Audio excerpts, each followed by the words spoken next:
Ladies and gentlemen, thanks to some issues this morning, it took me a while to get these frickin' DLC packs that I definitely have the physical possible availability to legally purchase. But we finally got them working. So, let's go ahead and smash through these, shall we? See what we got.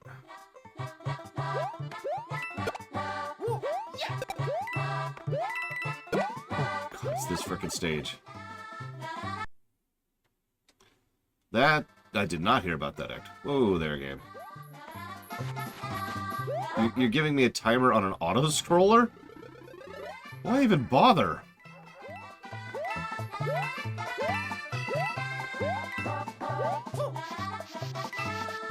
Yeah, these are little challenge packs. I'm not exactly sure what they expect from me, but we're gonna go through them. This is the stuff you could buy. This is the DLC stuff.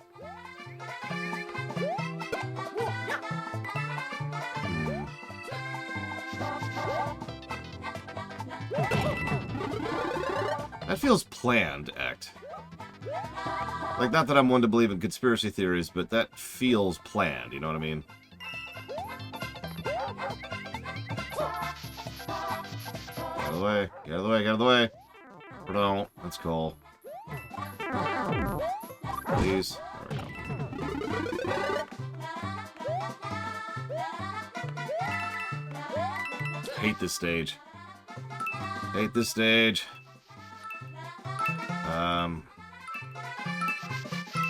You gave me a timer on an auto-scroller game. The hell do you want from me?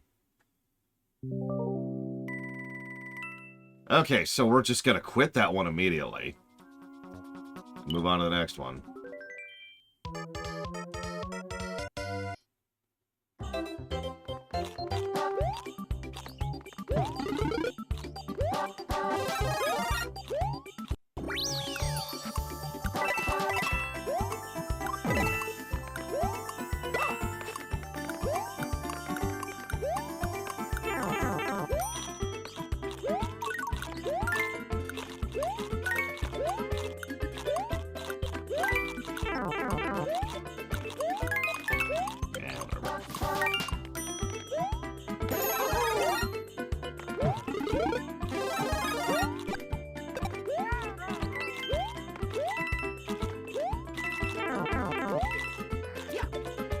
Damn it! Good morning, Bregman. Oh no! And I'm gonna try that one. Oh yeah, today's your appointment. Go, Mr. Red. Tell me how it goes too. I mean, if you want to tell a stranger on the internet how it went. I'm legitimately curious. Because a hygienicist, in my experience, usually knows what they're talking about better than a dentist does.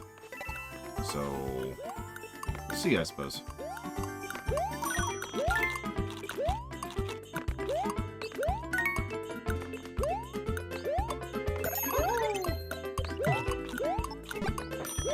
If you're familiar with it, it's kind of the difference between a doctor and a nurse. Generally speaking, the nurse is the one who knows what they're talking about.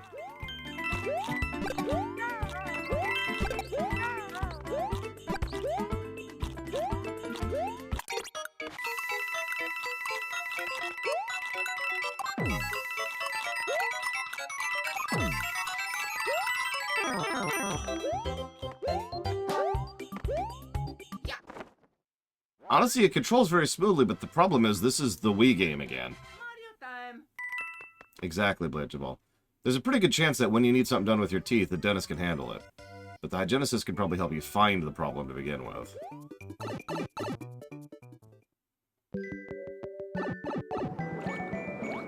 Plus, there's a pretty good chance the hygienicist actually knows who you are as an individual, and will remember you 10 minutes after you leave the door.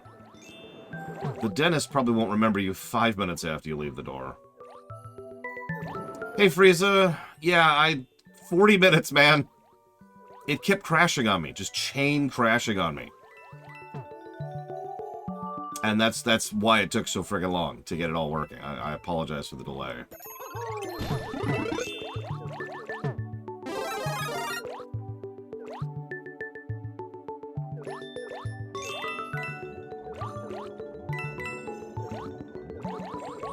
Yeah, apparently it really didn't like... You know how it is like turn on Street Pass, and you yourself mentioned turn on Street Pass?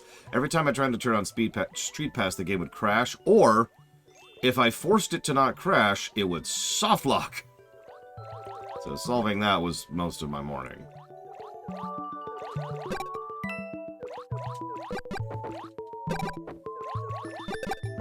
Very legally obtained DLC packs. Whatever it is. Spot Pass, Street Pass, Mega Pass, Ultra Pass.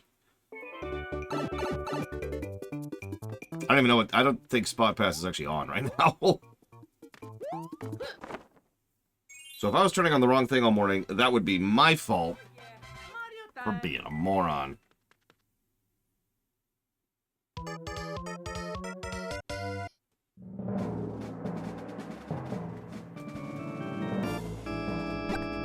Yes, it does technically control better than the Wii, by virtue of being the exact same controls, except, instead of having the waggle, there's a button. So imagine the Wii version's control positive, minus the -5 to controls. Okay, sure, at this point. And, you've got how this one controls. Still not the most butter-smooth Mario game I've ever played, but, you know, better.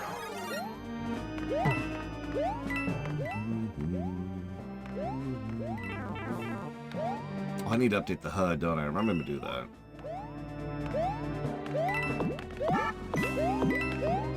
Damn it, Lemmy.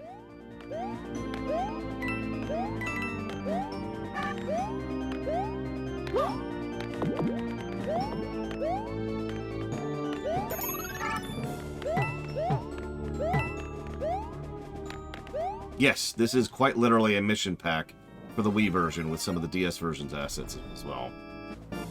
That's not actually me being, like, hyperbolic or speaking ill of the game. That's just fact. As I mentioned before, several of the developers at Nintendo, just people at Nintendo, were offered to come in and design stages, and so they did. Oh, Jesus Christ. And we're dead. Well, I accept that. We did it! Yay. Cool. Back to menu. Save states super can work, and in some cases they crash the game. So, and by the game I mean the emulator. And if they crash the emulator, they don't save.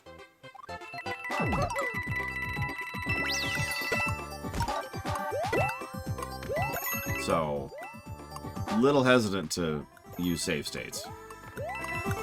I have a successful save state of this game so far. Just in case we need it, but I also have an actual real save. Because we probably won't. Oh, Jesus.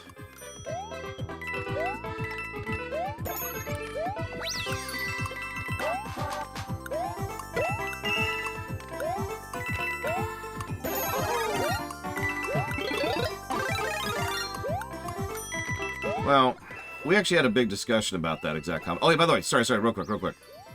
I finally get to show off the best power-up in the game. It's the Fire Flower, but, like, it gives an AoE to the freaking Fire Flower. In fact, I kind of wish this was in other Mario games. And when you hit things, they explode into coins. And if you hit things multiplicative, well, that happens.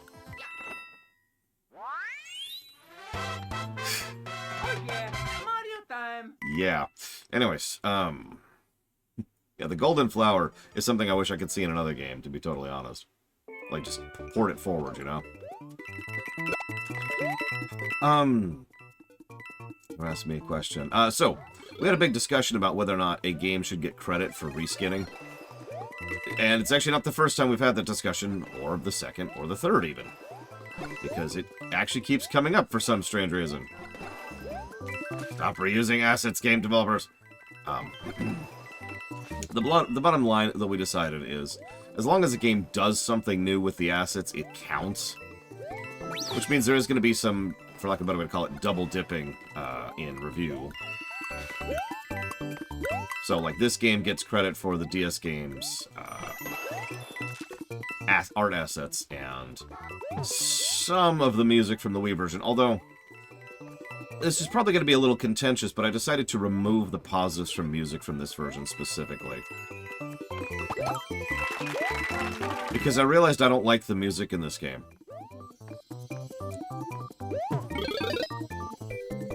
And I know that's a little weird, considering it's... I myself have said it's the same damn songs.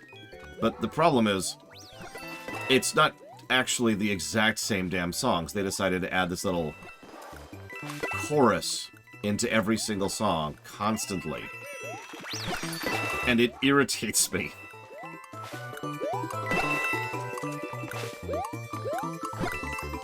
So they changed it to make it worse. Oh yeah, Mario time. So... Also, the new songs, which I listen to off camera, aren't really all that great.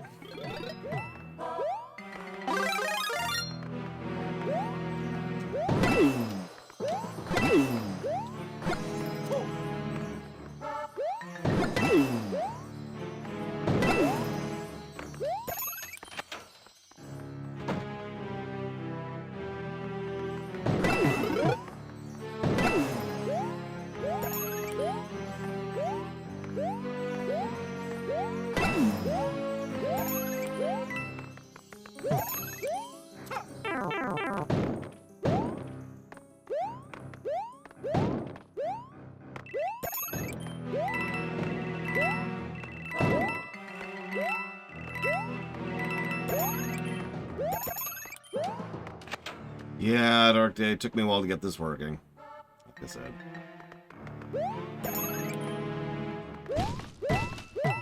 Yeah, the Midas ability is, it's a fun one. Fine. I got time. Or not. Okay, cool.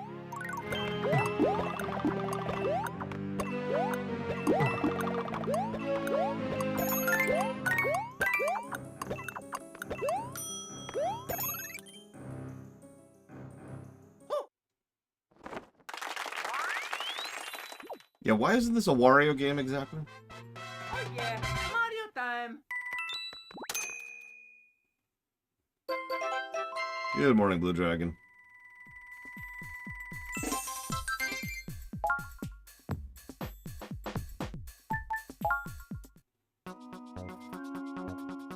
I just realized I'll never be able to do these on my actual 3DS. That just kind of struck me there.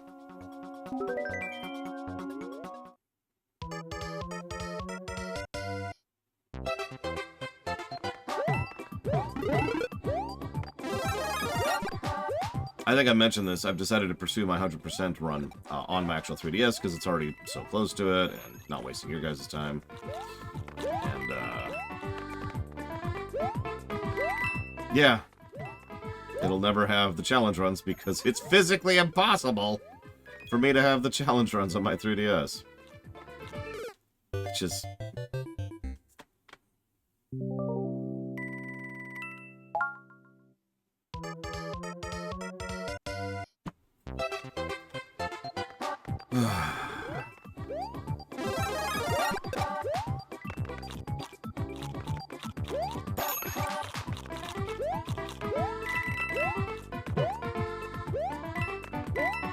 Like, on one hand, I do understand not wanting to maintain digital storefronts over time.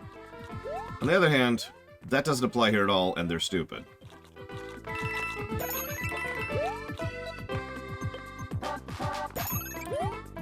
No, I'm serious. First of all, if they didn't... Maintaining those storefronts, I guarantee you, is not exactly a large expense. Especially with how relatively few sales they're probably managing. There's such a thing as maintenance mode. It's kind of a slower, less responsive, but cheaper to maintain format that you can set most servers in, especially if they're set on a proper VMware setup, which they probably are, because it's a server that was made sometime in the last 2 decades. So, yeah. Fix it.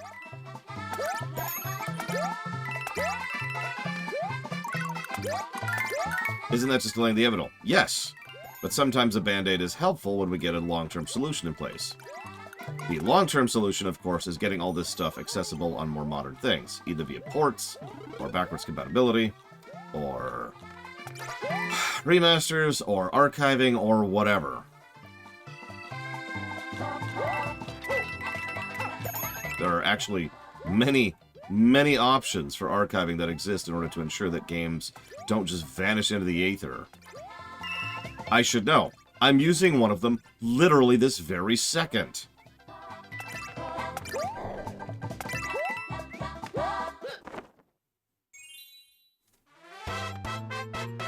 Yeah, Mario number 1. I'll be honest with you guys for a second. The very, very, very first reason I got into emulation, well, according to Nintendo, it was for piracy, because they're extremely stupid. But you'd probably think, oh, it's because you don't want to play the buy the games. No, I had the games. Oh, well then it's because, you know, you're evil. No, although a lot of people call me that anyways. No, the original emulation I was doing was for games that I already owned, but I wanted to be able to play without having to deal with the, let's call it what it is, massive hassle of hooking up an NES or an SNES. Back in the days of Nesticle, if you remember that nonsense. Or Z-SNES, which is a later one, but still. When I just wanted to play Super Mario Bros. 2 again.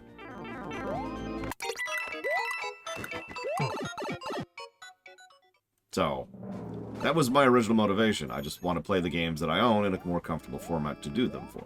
Sure, cool. I bring all that up because over time my perspective on that hasn't really changed all that much. To this day, if I want to play well, bad example. To this day, if I want to play a NES game that isn't accessible on something, you know, easily accessible, guess what I'm going to play it on? Wait, I hit retry, didn't I?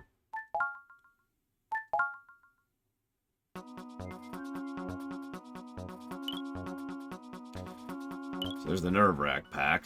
Well, let's do it. I do still have my handhelds. Obviously, my 3DS is literally on my desk right now. Hell, I pulled up my DS to test what was going on with the GBA version of Mario, too. No. Ah, okay. Where are they?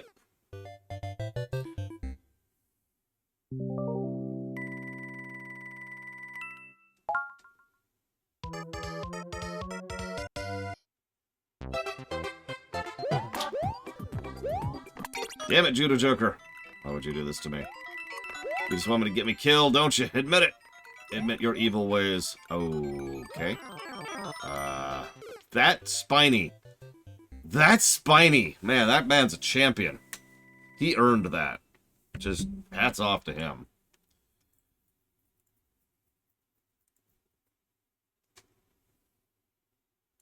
Wait a minute, Judo Joker. Are you a Spiny? Be honest.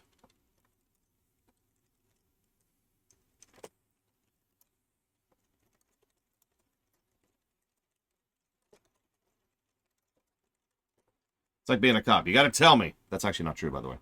Thank you, Judo Joker.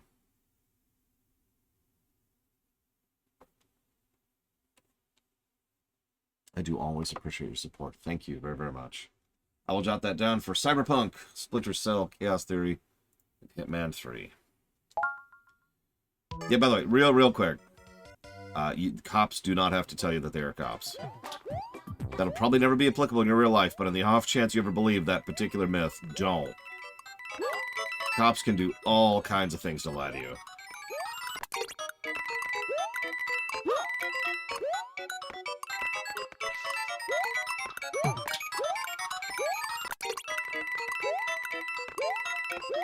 Nope.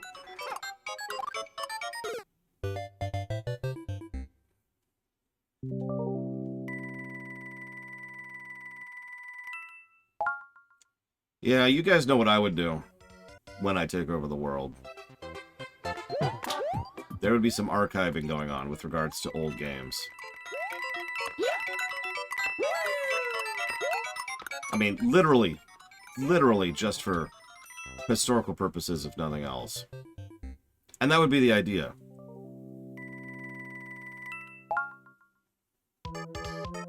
Maybe even take it out of Nintendo's hands and just be like, yeah, so you haven't done your job.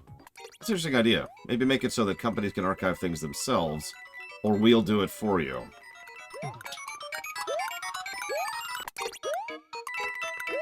No, although I would have a remake division whose entire job it is to make remakes. I've actually talked about that before. Real remakes, not, you know, cash grabs.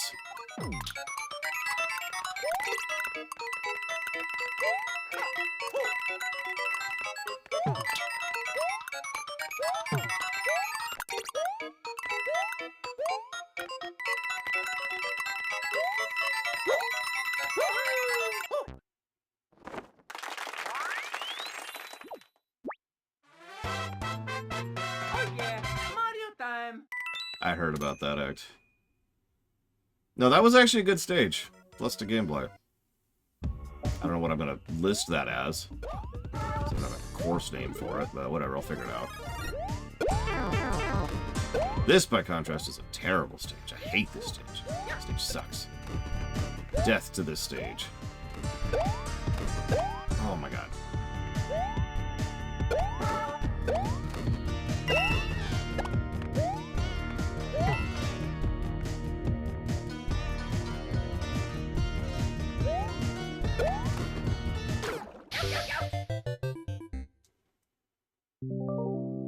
That's hilarious. Frieza. Do I retry here or do I retry from the start? Oh my god. Okay. I'm giving this one more shot. I'm just gonna be honest about that. I got other games to play.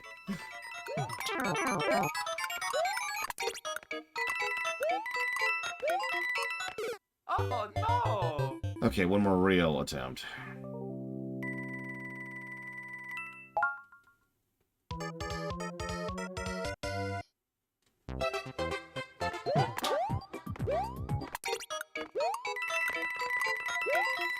What's weird is they have mid-mission checkpoints in the stage, but not, like, for the challenge? It's just a really strange decision. You know what's funny is I keep having the most issues with this very, very first one, and it's all because of that frickin' Spiny, too. The squiggity when you're going full speed is so ridiculous.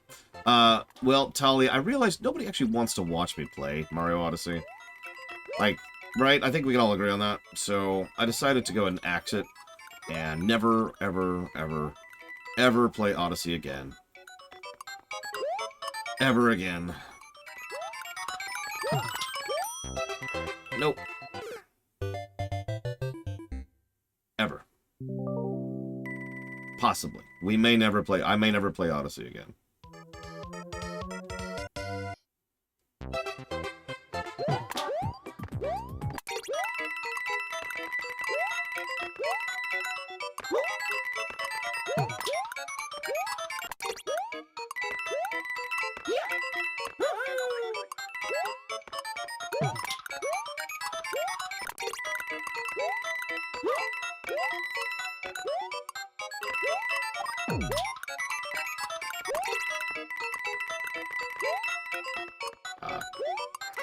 Uh-oh.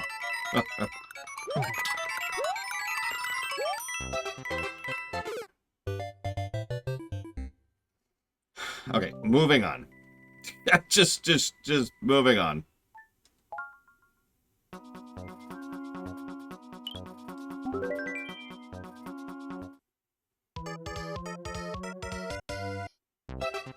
I guess we'll call that Nerve-Wrack 1. A remaster of Mario 3, huh? I wonder if it'll be even different than the last one, or the last one. Lord knows I have actually gone on record as recommending not buying the GBA version of Mario Bros. 3, so...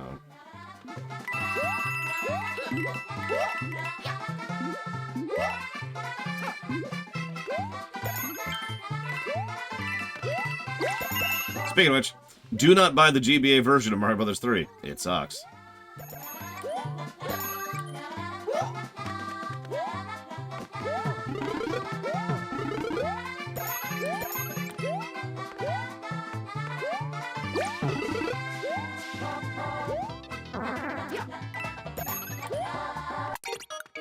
No, Mr. Ed. They will floss there. And if they don't, then they're not doing their job right. Mario number 1. Oh. That's an interesting question, though. Obviously, I'm in favor of good remasters. I'm quite fond of the recent Super Mario RPG remaster, for example. But I find myself wondering, what would I want out of a Mario 3 remaster? Considering I just covered it, too, so it's kind of fresh in my mind.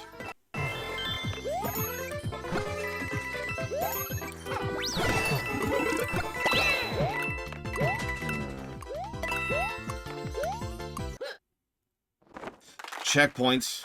Yeah.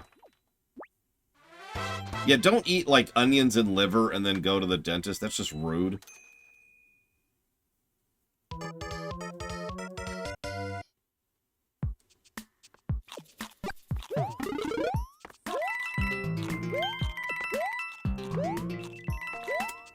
The ability to replay stages, which is in the GBA version after you beat the game, would be a nice unlock from the beginning, so you can just replay stages. Like in Mario World, pretty much.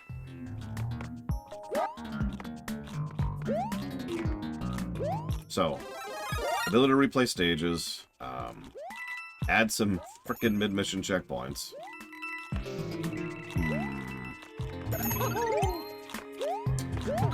Some little changes, like changing around position of power-ups would be kind of nice. Like, what I mean by that is... Okay. What I mean by that is, how many times have you actually gotten to play around with the Hammer Bros suit in Mario 3?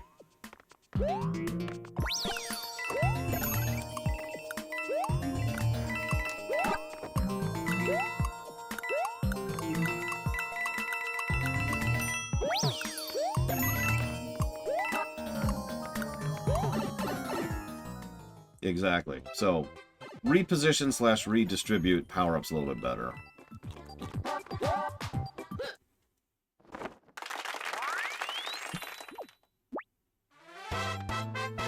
Oh yeah, Mario time. Let us replay stages, add mid-mission checkpoints.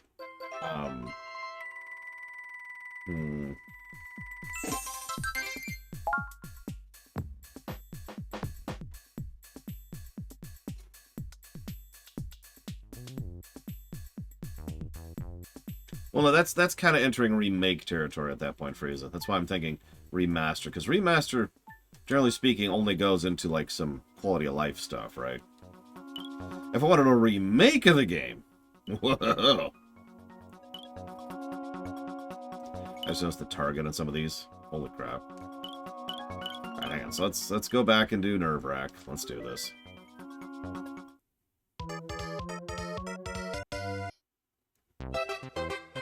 Oh, this is Nerve-Wrack. Right. So it'll be Nerve-Wrack 1. Yeah, I'm gonna make one more attempt at this since I'm here anyways.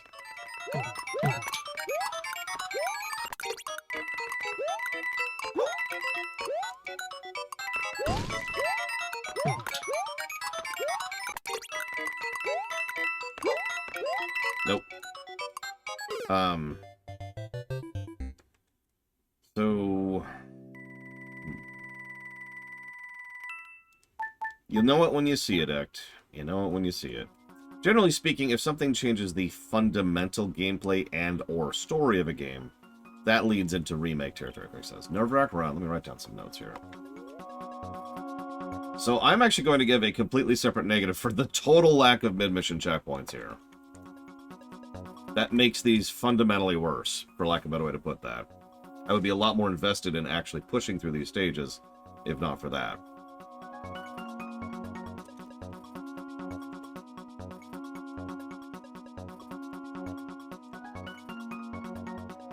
And then we'll give a level positive to...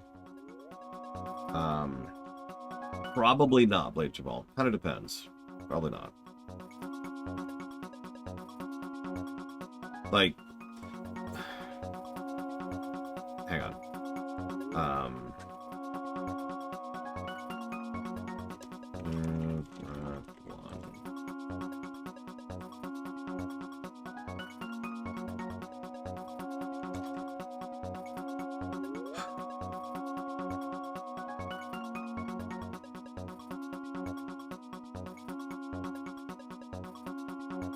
Final Fantasy IV DS and Pokemon Gen 1 to Gen 3 are the games I tend to hold up as the pinnacle examples of what a remake should be.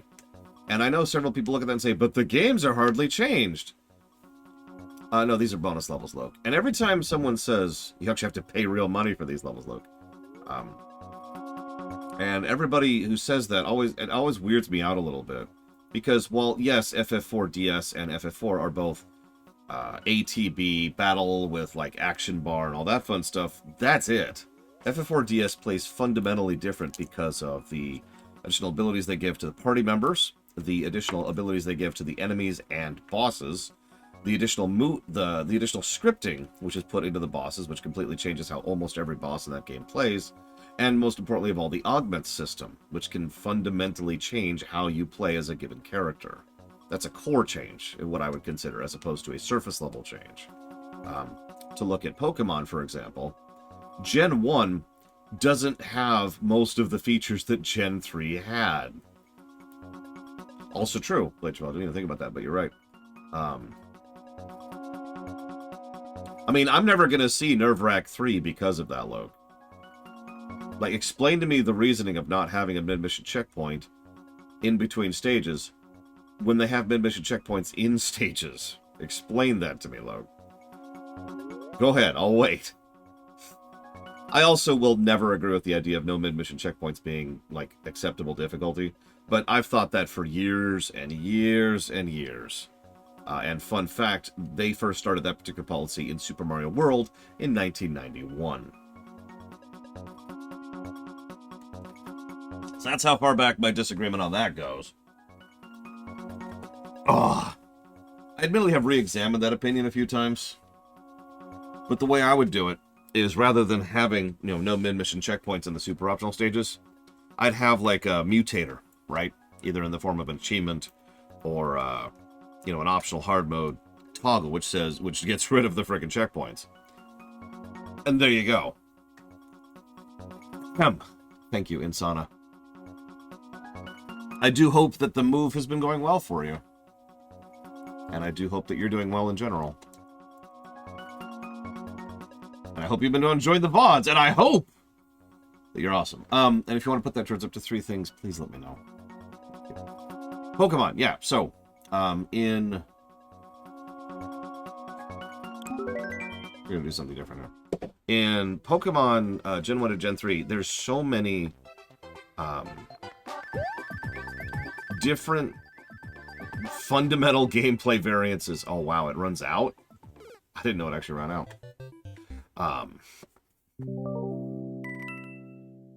Yeah, I know, right? Colin Bluso.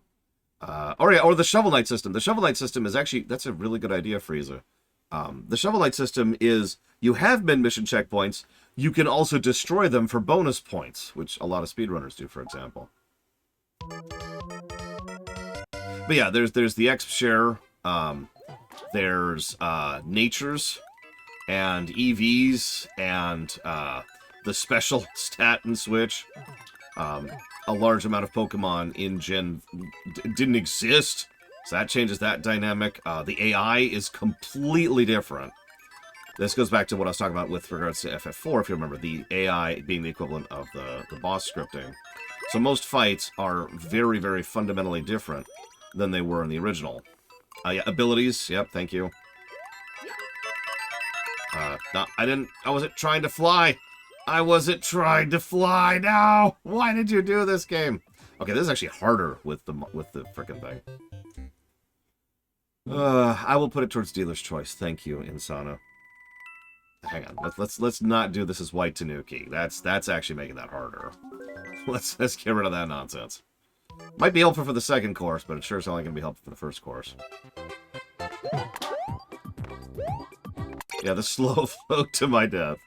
Anyways, but my point, you see, is that even though it looks like the same game, the under the hood changes are so substantial that you are, for all intents and purposes, driving a different car. That looks like a Ford. Ah, God damn it. That looks like a Ford, but that's only the shell of a Ford. Makes sense? And that's one of the reasons why I look at the Super Mario RPG stuff, and I say, that's a remaster. It's a damned good remaster.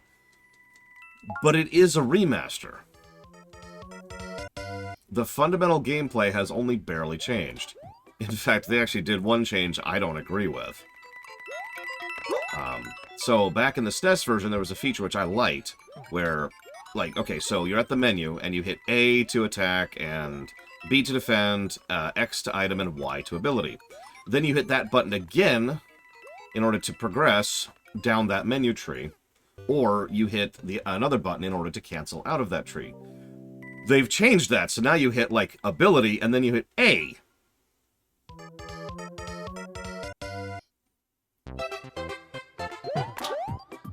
For some reason. But yeah, no, exactly, Insana. The difference is in the bones. I highly recommend the SMRPG Remastered to anybody who wants to play it, but it is a remaster. Now, it does have a little bit of additional content. I'm not even sure if it qualifies. It has some optional bosses at the end.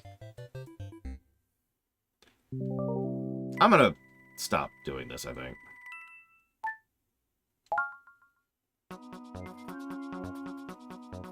Sorry, Loke.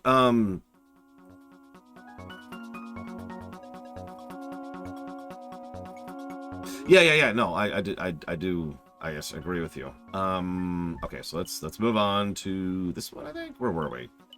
This one, I think. Yeah, I think we were here.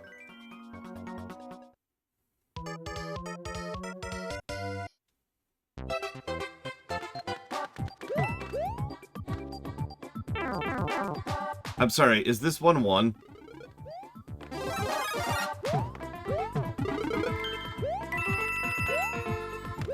This is 1-1. Even the background is really vanilla basic. The checkpoint's even where it is in 1-1, which is funny.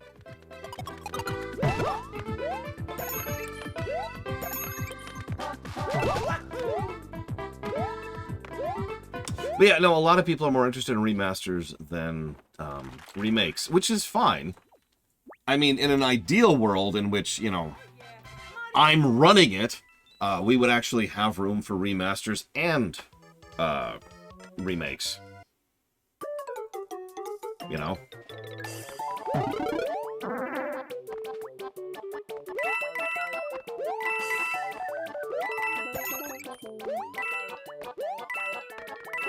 Yeah, I mean, I'll use a specific example here. Final Fantasy VI, Pixel Remaster. It's just FF6 again, but with quality of life features. Right? Like that's it. It's FF6 at its very fundamental core. This is now Mario 3-1.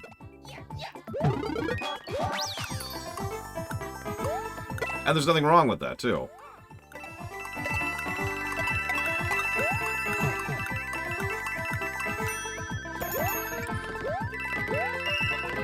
I should probably mention I'm also in favor of ports, so what the hell do I know? Yeah, FF7R... FF7R1's kind of a weird one. Oh, yeah, absolutely Family Guy. I always write that stuff down in the Dealer's Choice category, just in case people change their mind. So I got you right here. Age of Empires block. You got it. Now, as a quick reminder, you can actually put that towards 3 things if you want to. At no detriment. That's up to you, though. No pressure.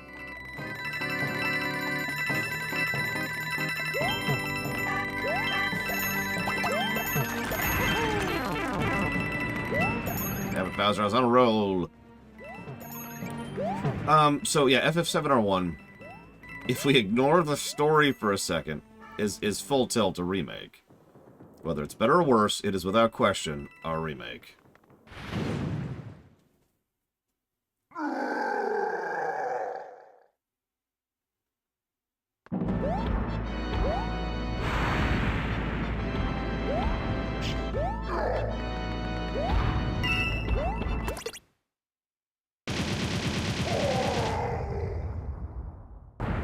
Really, Talia? Because I'm the flip of that. Mario #1. So did you know that they actually use sound effects from real creatures and Godzilla in order to do the Bowser sounds up until this game?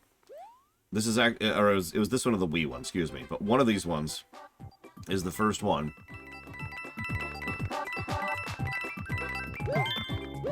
where they actually had the voice actor doing his lines. You know, roar, instead of the Godzilla roar. Oh yeah, Mario time. Anyways. No, I agree, Insana. If we this sounds strange. If we ignore the story, FF7R1 is a really good example of a gameplay remake.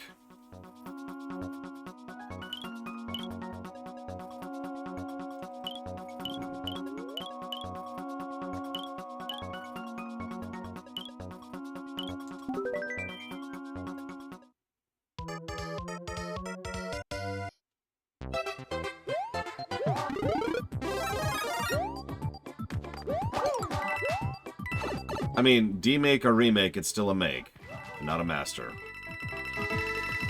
What the hell would be a demaster, then, at that point?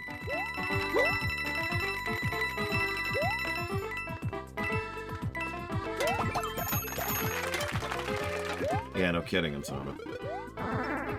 Mummy demastered.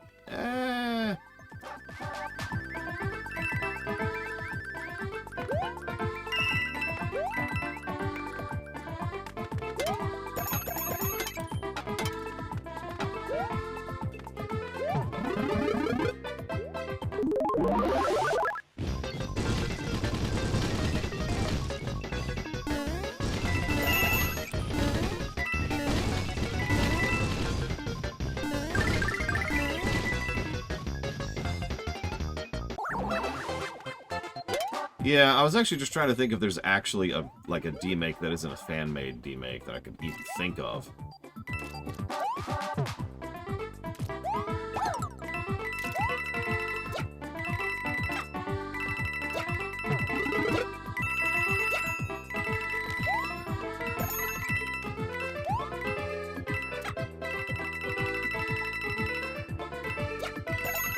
That's true. If they took FF4DS and used that as the template for FF4 Pixel Remaster, that would qualify as a demake. Now, it's not, because they used the GBA version as their template there, but still. Yeah, I'm gonna give up on that.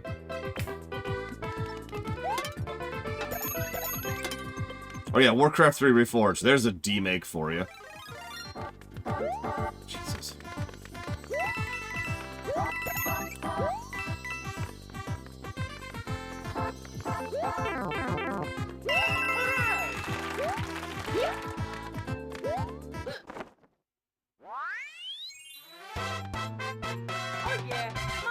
I mean, I am being facetious. It's not a demake. It's not a remake. It's a bad remaster.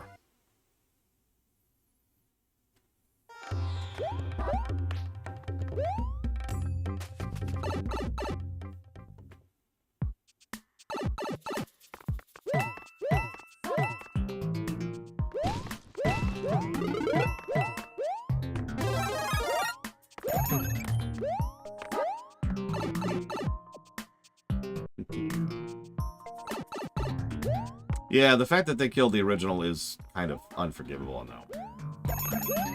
There's a reason Warcraft 3 hasn't been added to the list despite being a big hole in my review lexicon. So thanks for that, Blizzard. Appreciate you. Hey, Microsoft, fix it! Alright, so. It really does, Insana. I, as you probably are aware, have done a lot of research on that particular, the making of Reforged, and I actually feel extraordinarily bad for the developers of Reforged, because they were handed the worst freaking hand. And a lot of them don't even work there anymore because of that incident. Whoa! Nope, not quite. Hey, Hazardous.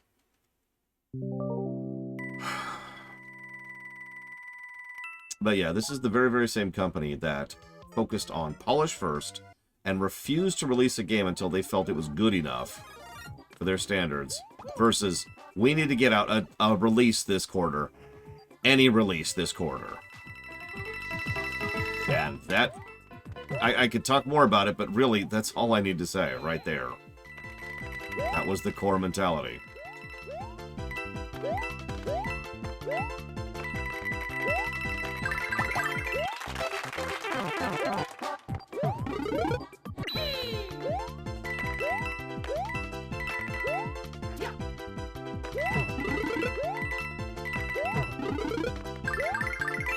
worth it. I mean, Blizzard were Golden Boys for a long time.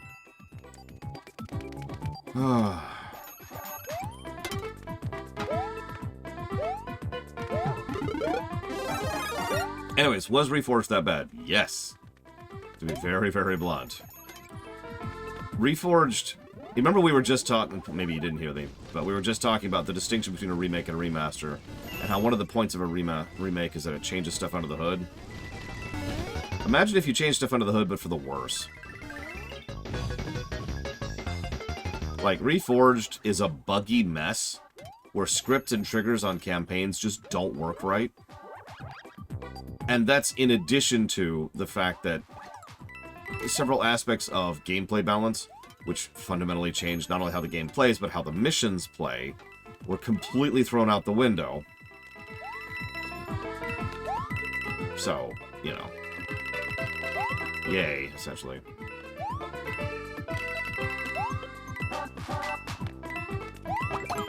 Actually, good example, Bajabal.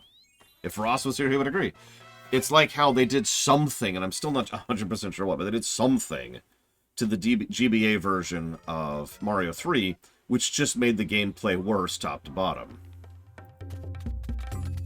Whatever they changed under the hood ruined that game. Hey, Preka. So that button's usually for putting that towards support for up to 2 things, as opposed to just saying hello. But I do appreciate the hellos. Hello. I mean, admittedly, we're getting a little bit into semantics if we're going to call Reforged a demake or a demaster or a deport. But one way or the other, it's bad. It's almost unique in how bad it is. Like, I can't think of another example of something like Reforged off the top of my head. And again, they actually got rid of the original in the process, so it's worse than it even sounds. Because the usual argument, which I myself have leveled, I should mention, is that if the original is still available in a reasonable format, then you could just go play the original, right?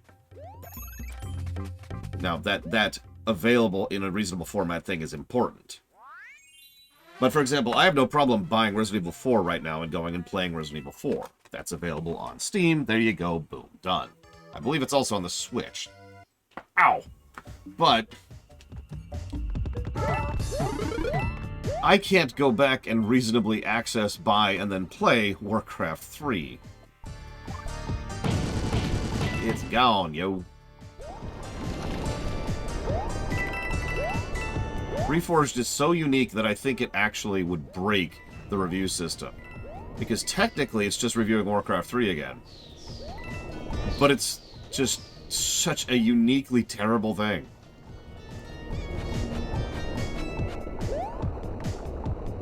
Yeah, let's ignore that Resident Evil 4 is called Resident Evil 4 for a second. There's a reason I like to use that little R nominator at the end of a game when indicating if it's a remaster or remake. Like SMRPG R, or FF7R1, or, you know, Resident Evil R.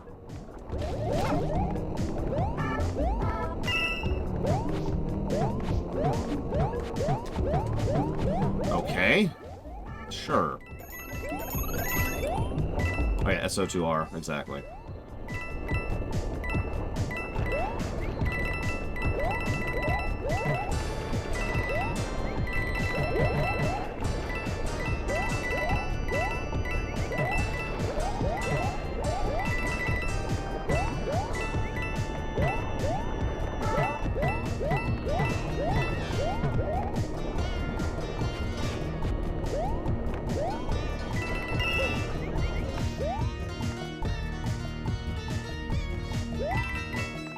But I will put that towards Dealer's Choice, Prideka. Thank you for being part of the show.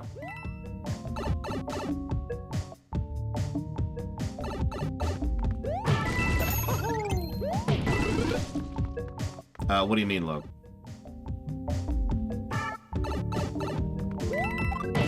Sorry, I legitimately don't understand your question.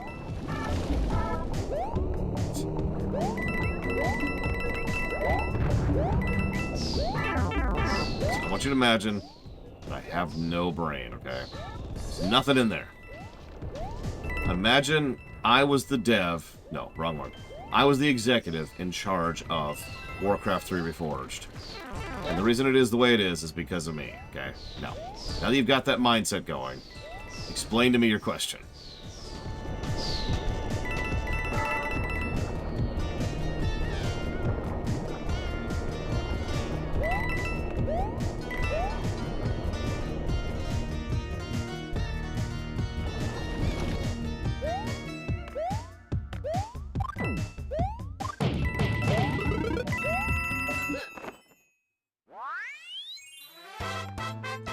Oh yeah, Mario. One... Oh, Jesus. Oh, it's worse than the OG. Okay. So, let's get the obvious out of the way. Bugs. The game is bugged. Like, triggers and scripts and actions do not work correctly. So, there's bugs everywhere, yo. I should mention there weren't bugs in the original. That's cool.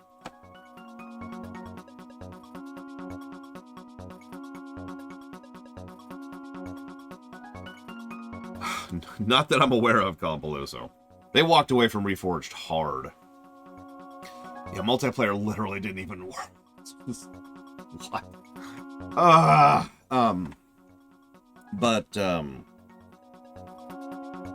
Most of the unit balance was designed... So, units get patched and changed over time to accommodate balance.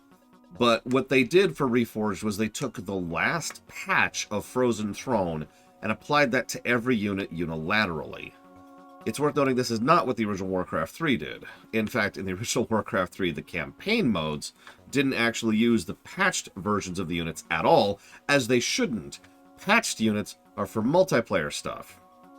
Similar to how StarCraft 2 keeps a big dividing line. Warcraft 3 doesn't have quite as big of a dividing line, but there were variances and changes for the multiplayer stuff and the versus stuff that didn't apply in the campaigns because unit values were static in the campaigns. That's how they did it. It had the advantage of the fact that they could customize and design each campaign, each individual mission, each individual battle, encounter, boss fights, all that fun stuff, specifically around the type of units that were for the campaign, that they knew existed in the stat block that they existed in, right? So that's the advantage of that. The disadvantage is if they fix something later, they have to go back and manually fix the campaign, but you could see why they took that approach. By the way, yes, this is the same approach StarCraft 2 uses. So, they just took all those multiplayer ones and smacked them down on both campaigns. There are dozens upon dozens of little issues across the entirety of both campaigns, which are screwed over because of this. Just because of balance changes, or because of a unit had doing a slightly different damage, or a different damage type, or whatever. Yeah, siege units, just don't even get me started on that. The biggest change by far was actually probably the inclusion of a magic damage type. So in Frozen Throne, they added a new damage type, magic, and changed around several units to use magic damage, and changed around how magic damage interacted with armor types. That didn't exist in Warcraft 3. Adding that back to Warcraft 3 messes with Warcraft 3. There are other things, but I'd say those are the big ones. Alright, so Insana is over here. Yeah, new armor type too, which kind of ties into the, excuse me, thing I was just talking about. Okay, so Blade Pourval is getting SO to R on the books. And that's going to be that. Alright, so I need to jot down some thoughts.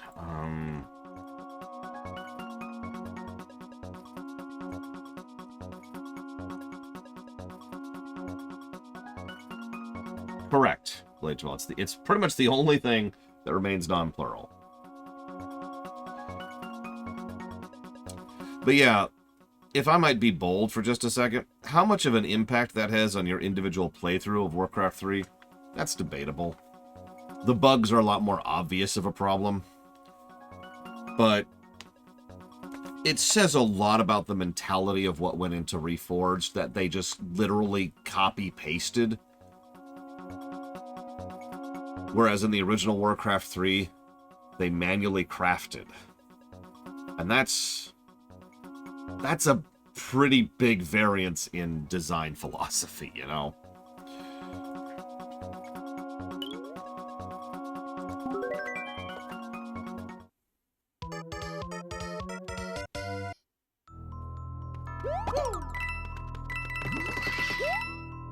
Now, how long do you think they're going to make you wait now that you've rushed to get there on time, Mr. Red?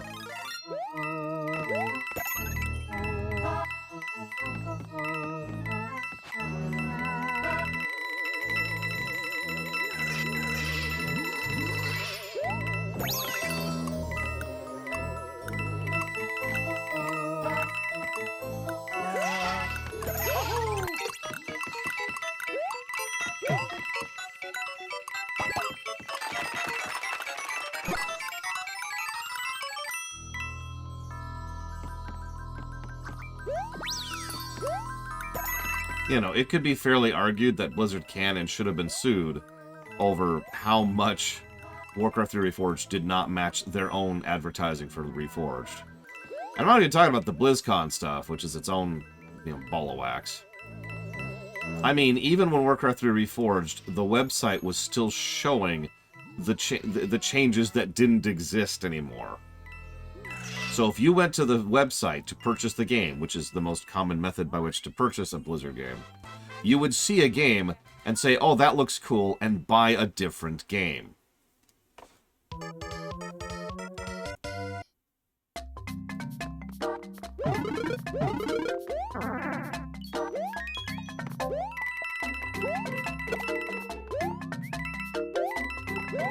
That is one thing they eventually patched. They eventually patched the website in order to remove all references to the changes that were in development at the time. God, I wasn't even paying attention. Damn it.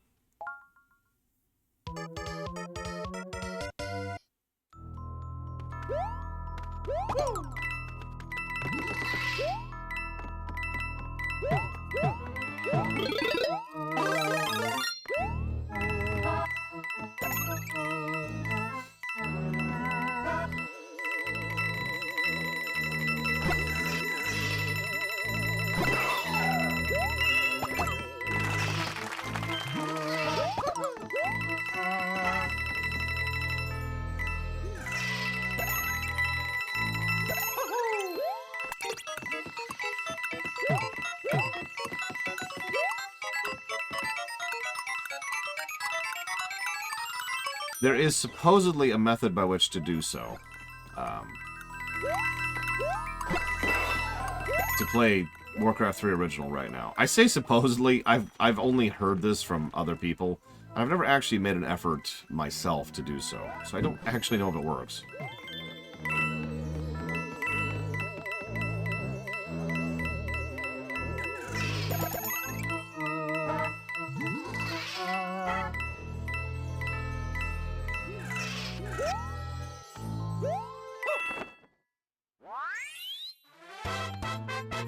Oh yeah, Mario time.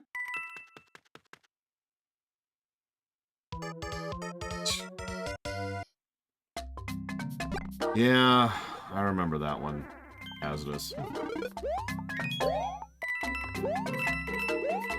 Unfortunately or not, at least here in the States, false advertising is not as big of a thing as it probably should be. Like, you can't really go after a company for false advertising. So, if you ever wonder why those mobile games get away with, you know, an advertisement that quite literally looks nothing like the game in question, that's why. It's because there's no negative for having false advertising.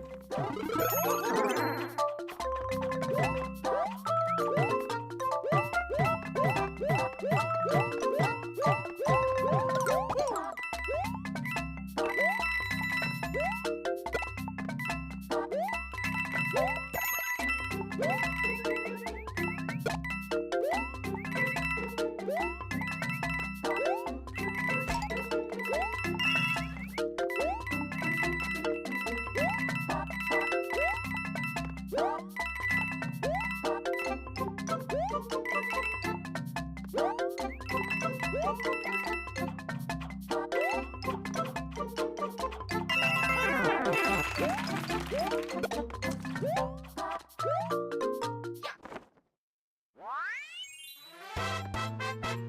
yeah, Mario time.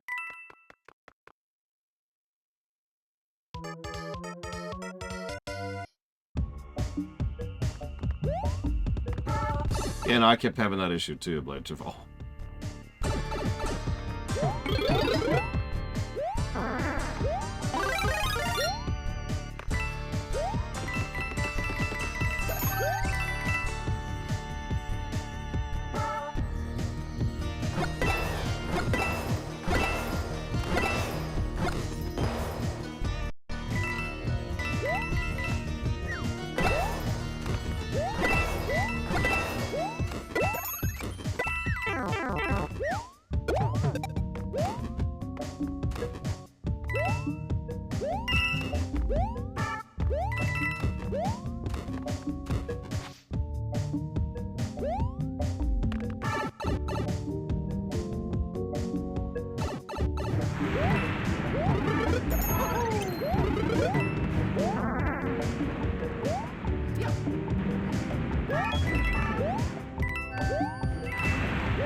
Good question, though. Why are there ruins in the Mushroom Kingdom? Or, like, anywhere, really.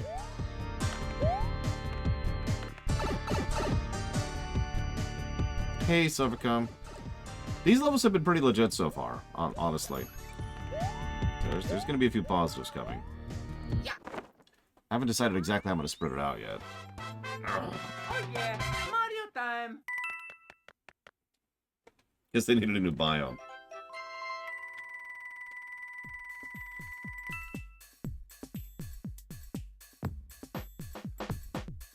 Okay.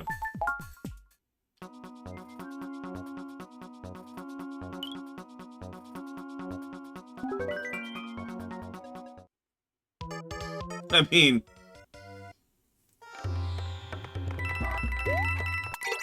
it would not surprise me at all if there is something like that somewhere. Okay, that's Ledge Bro.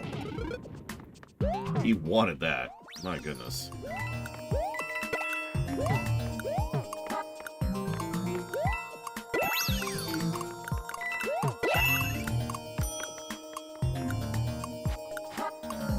Most Mario games get the same general positives. Visual distinction is a very common thing.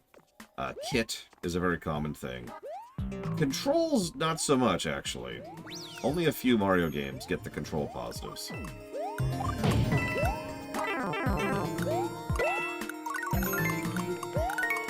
Go figure.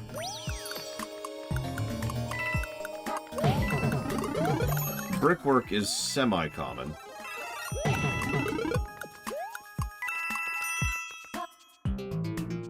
Although that varies pretty wildly, too.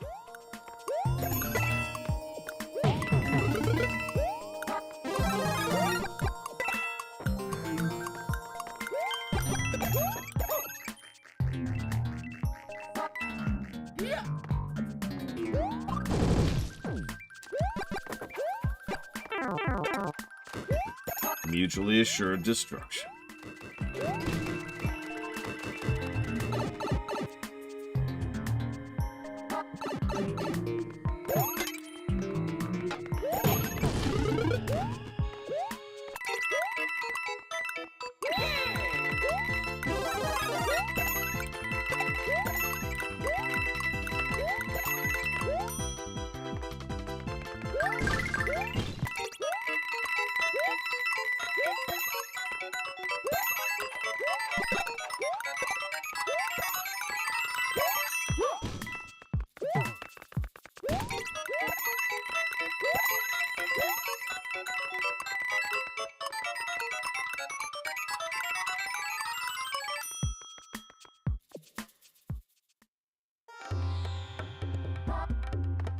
I wonder how many non-Sindar ruins there are in Suikoden.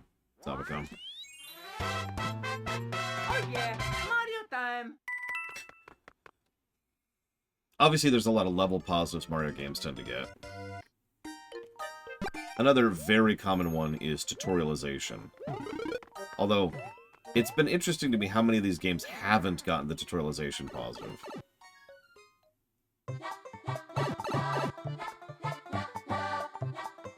Like this one, for example, does not have particularly good tutorialization. But Mario Bros. 2 does. No offense, Insana.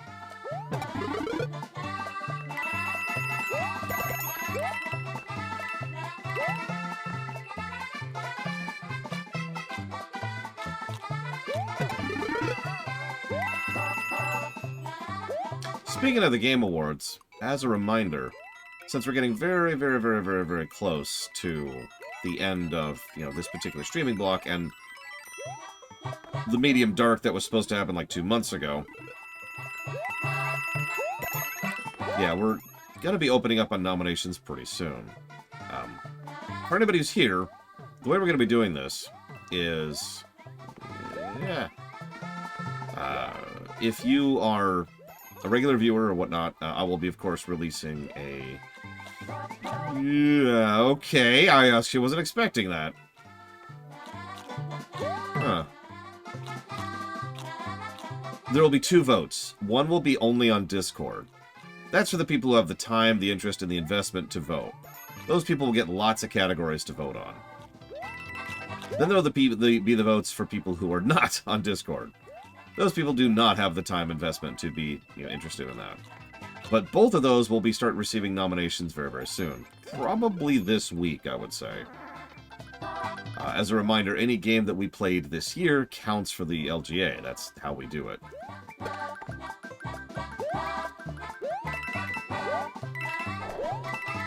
Bragwin is the official ambassador in charge of Discord links.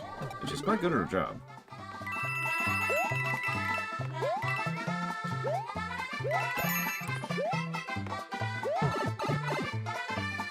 Give me a minute to not be, on the verge of death here. Yeah, no, I can do that.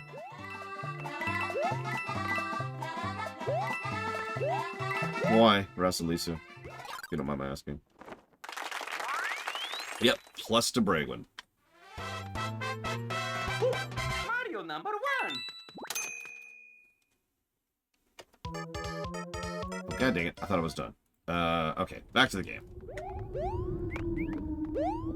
Well, that's promising.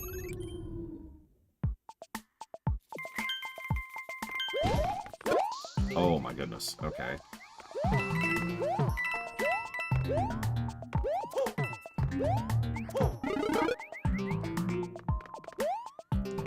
Whatever. Oh, it's by Nexon. I am familiar with Nexon, and yeah, that's not an indie game. I mean, even if they're just a publisher, what the crap.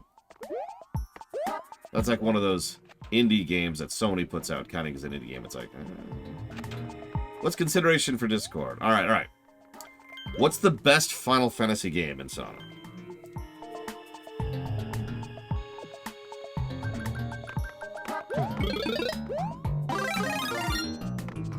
Two! Alright, Bragwin, I need you to kick Savacom out of the Discord very quickly.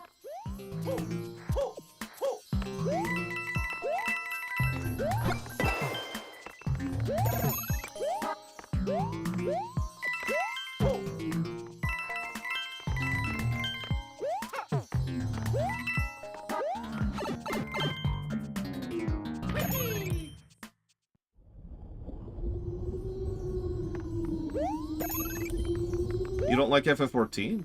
I mean, no offense. Sorry, I shouldn't say it like that. I say that with surprise because most people like FF14. Including me, actually. Oh yeah, Mario time. I mean, hell, I did a full lore run of the game last year.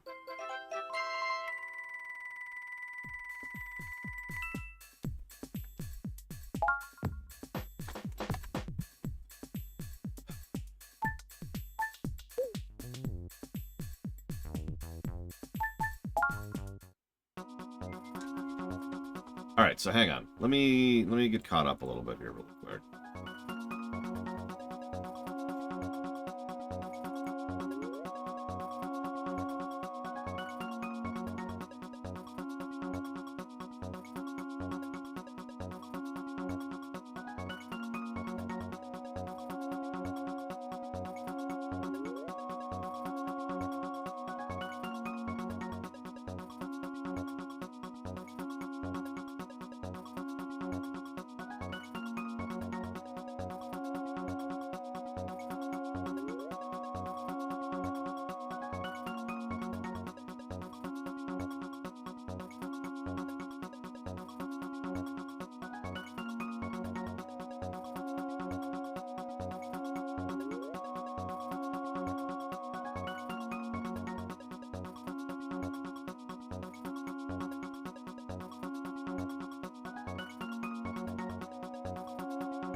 Oh, give me 1 second. I apologize.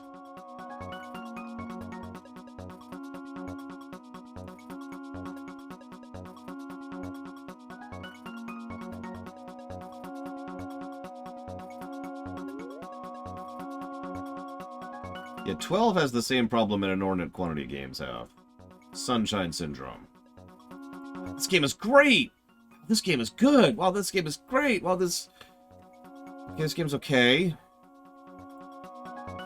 Oh. Oh.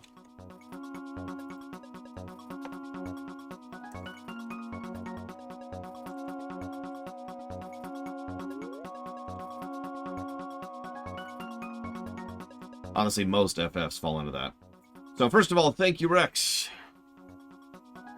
Very, very much for the sub. Always.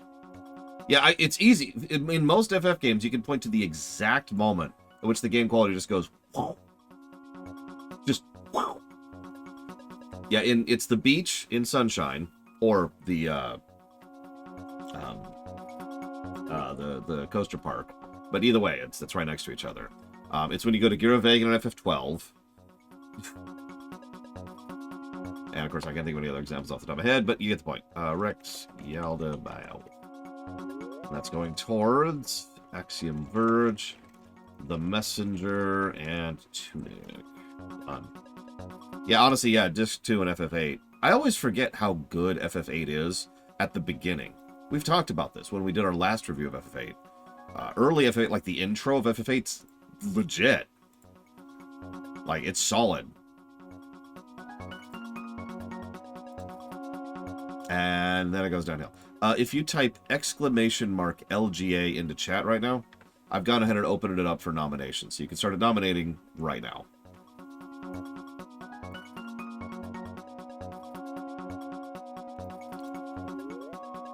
FF13-2? I don't know FF13-2 that well. Yeah, no, FF6 is such a weird one because it starts off very slowly. Which I'm okay with because it kind of never stops ramping up. Ever. Like, it has breather sections, multiple it's great pacing.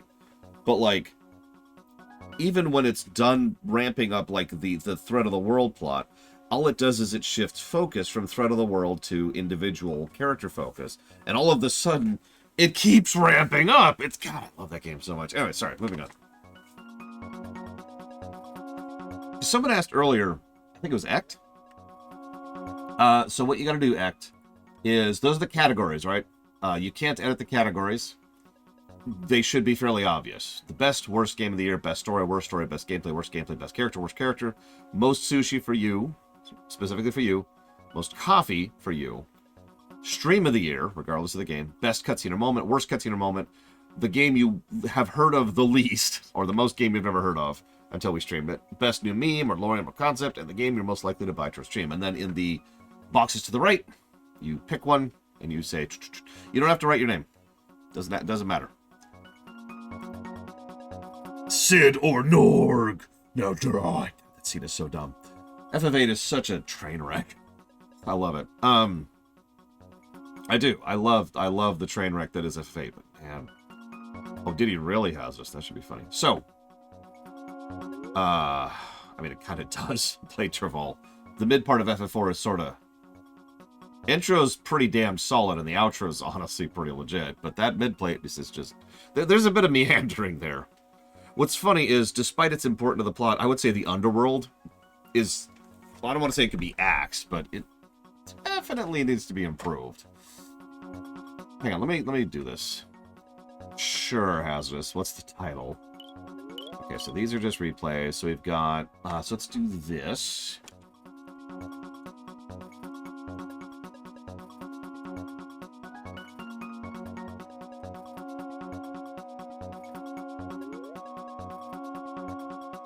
Which one, Casual? And then we've got Nerve-Wrack, which I already wrote down. And then there's the Coin Challenge, I already wrote down. Gold Classics is whatever Coin Challenge there is. And then there's Platform Panic. That was the other one.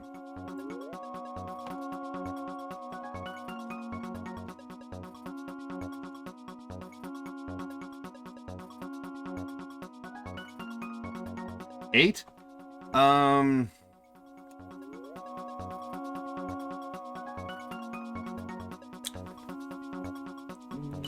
let me come back to that. Let me come back to that. Mystery Adventures. Yes, yes, yes. Absolutely.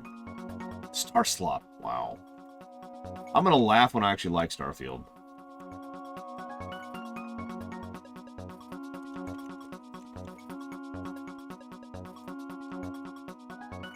Wait, is that the one I just... Yeah, that's the one I just did. I think? Hang on. That's the one I just did.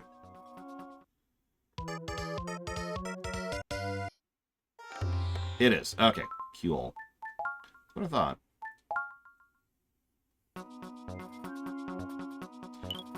So, the Impossible Pack.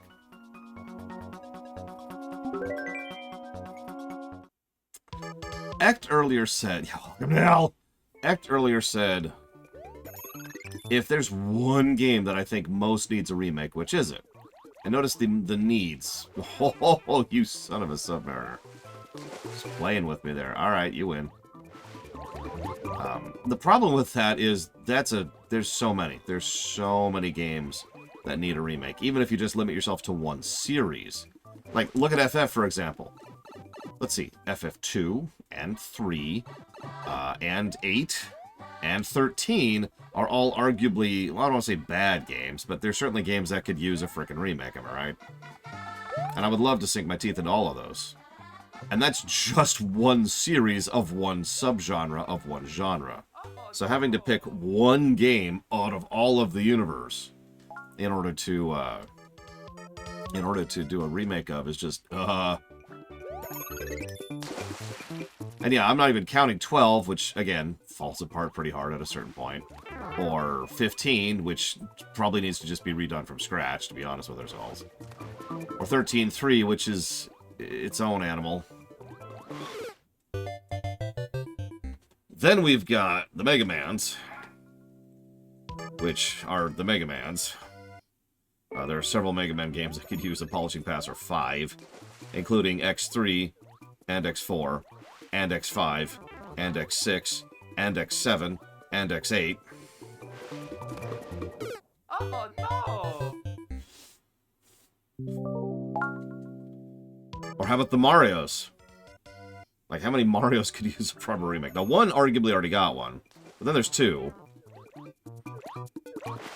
See, I enjoyed Lightning Returns for what it is, but yeah, Sunshine. Honestly, yeah, Sunshine's probably the pick for Mario's. I think FF2 story could be turned into a good story, and I sure hope so, because I'm doing an entire movie based on that premise. I cannot get past this point without getting hit.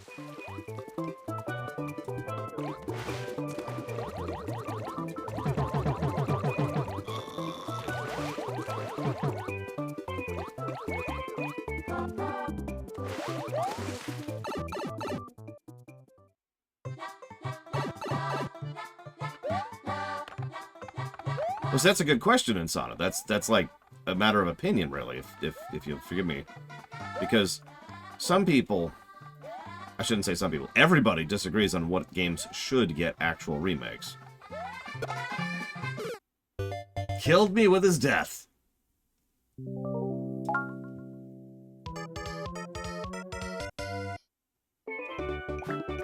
Killed me with his death. God damn it. Cannot get past these 3 fish without getting hit. Oh no! Yes, X Wildcard, absolutely. Hang on. Play the Switch version, X Wildcard. Do not play the PC version. The PC version has not gotten stuff backported, as it should. Nope. Jesus Christ. Those 3 fish. So, what tends to happen is the games that least need the remakes tend to get the remakes. The reason being is because those are the ones that are already very popular. This is why Resident Evil 4 got a full remake recently. Not because it needed it, but because they wanted to. Because it was the popular game. So, and if that doesn't make sense, just think about it this way. You're a developer, and you're like, hey, I want to remake such and such. Doesn't matter what the such and such is. Just put it into your brain. You want to remake such and such. So, you approach your suits, your money people, and you say, hey, I want to remake such and such. And say, okay. How many games did that game sell? How many units did that game sell? Well, not very many. That's why I want to remake it. Okay, okay. Well, what about... Hang on, hear me out here. What if you remake this other much more popular game in that franchise you want to do a remake of? And you're like, but that game doesn't need a remake. Well, yeah, but it sold really well. So we know we'll get our return on investment on a remake of that game. Okay.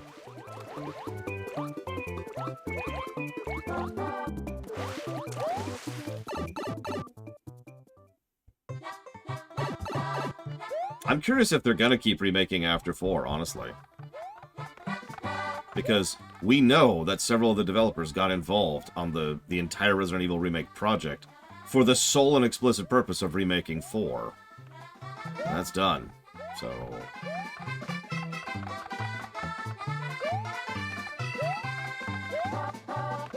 I love that I'm timed while I'm doing this. Like, I got like 50 seconds here.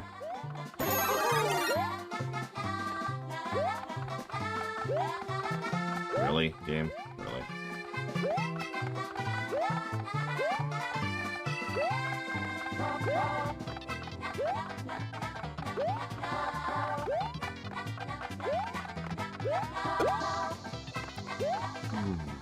Okay.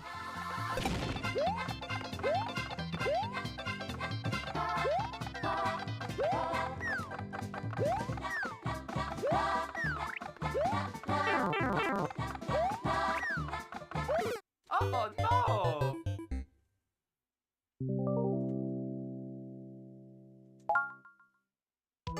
Okay.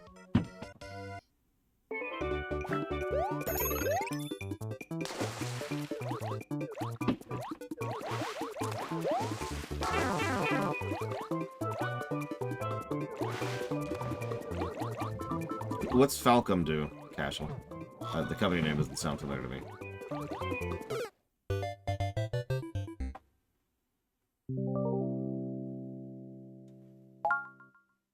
I think the checkpoint's just there for time on the counter. Oh, and it makes me big again. Yeah, apparently there are no mid-mission checkpoints, period. Oh, my bad on that. What?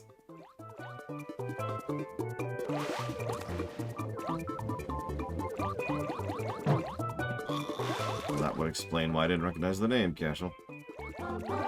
I've played Ys games before, pretty sure. I think.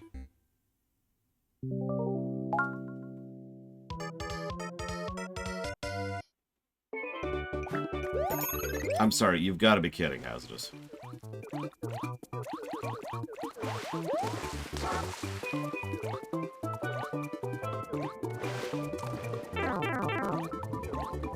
She's fine, Zactaft. Secretly, she's dead, but it's okay. We're gonna clone her and make a cybernetic version of her. We'll call her Darth Lawson. But yeah, it's the eternal trap of every person who thinks they know how to run a business ever. And I'm gonna say it that way because that's exactly what it is. Business people have this really weird thing where they think that only popular things sell. And I know that sounds like a strange statement because you're like, well, isn't that true? No.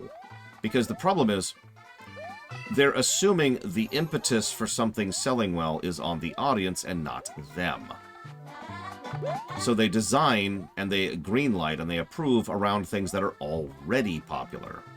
Things that have already reached a point of popularity. But they have the ability and power to push popularity. To make people aware of certain games, or certain movies, or certain books, or certain shows, or whatever. God damn it.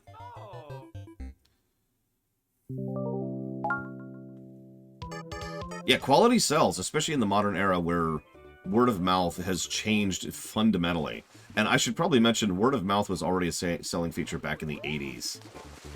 It's pretty much the way the NES took off so hard here in the States was word of mouth. And that was back when word of mouth was just what you'd tell other kids on the playground, or like occasionally on phone calls, or letters, right?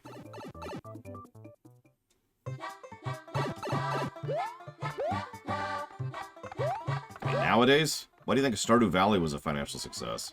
Why do you think Undertale was a financial success? Why do you think Shovel Knight is a financial success? Why do you think the Steam World games are financial successes? I could keep going. Yeah, or freaking Minecraft. Yeah, if you want to go to the granddaddy there. What's funny is Minecraft has continued to be a success because they've pushed it. Funny how that works.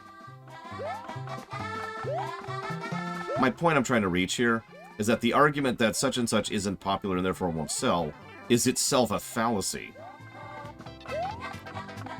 One of the biggest arguments that Nintendo used for a very long time, for years and years and years, was that Metroid games do not sell well. And they would always back that information up with data. They'd be like, here, check it out. Look at all this data proving that that Metroid games are not big sellers. And then they backed Metroid Dread, and it sold very well. Huh. It's almost like they have the power to push the marketing side of things, and not vice versa.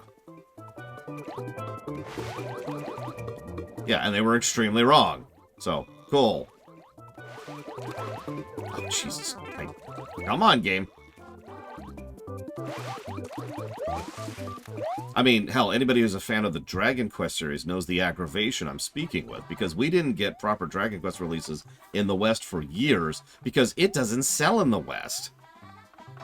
And then we got those wonderful remakes by Arte Piazzo, aka the same team who made the Super Mario RPG R game, so that's cool. And those were awesome. And then they sort of stopped supporting for the West again, because they don't sell in the West, which at this point was just a fundamental lie. Then Dragon Quest XI came out and sold bonkers well. Huh.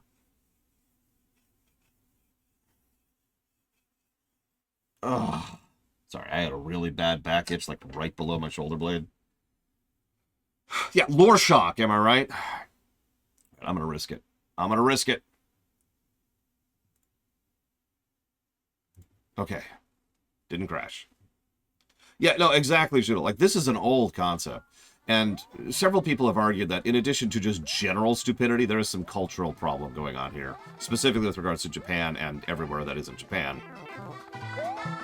But, regardless of that fact, whether you're Japanese or United States or Polish or British or Lithuanian or whatever, business people are morons, because every business group I've ever seen in the history of the ever has all fallen into this exact same trap of assuming that they don't drive interest when it comes to a product or a service. Ooh, okay, we're okay. Look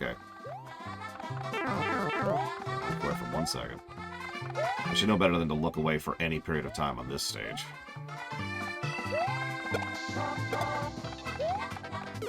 Oh no! I haven't even reached stage 2. And see, that's an interesting question, Pillars of Snow. Are you familiar with the fact that FF6 is a well-selling game in the States?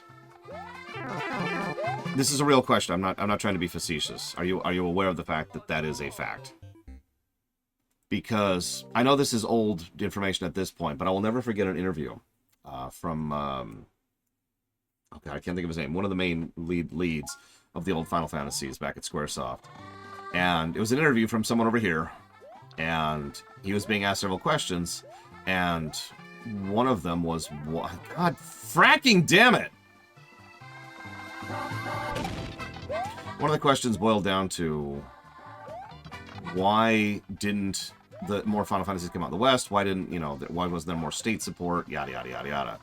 And he said, well, we were always told by the business side of things that the Final Fantasy games didn't sell in the West.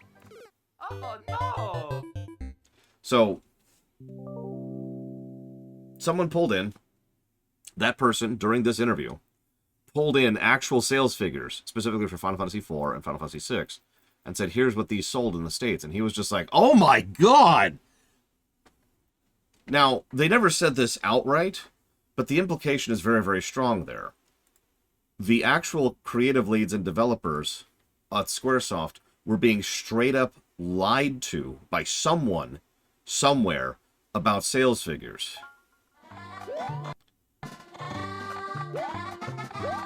I don't really know the point and purpose of such an activity.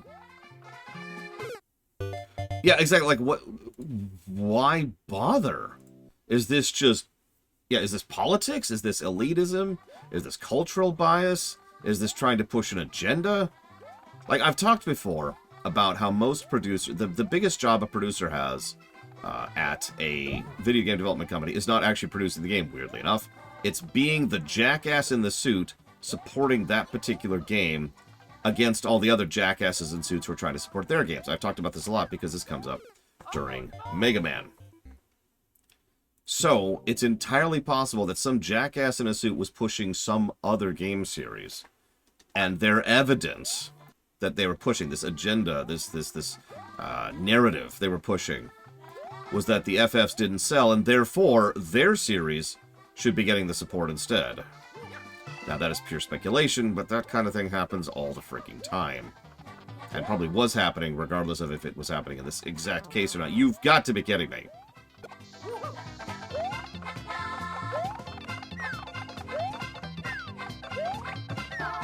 Nope.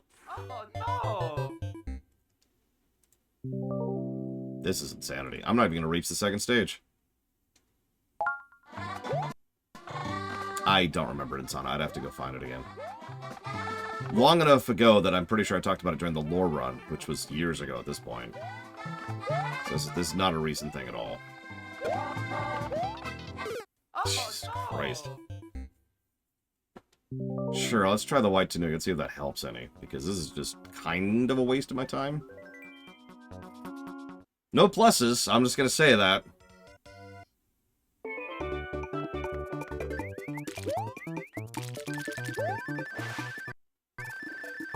There's only one FF lore run. Sure, I'm being serious about that, by the way. There was only one FF lore run.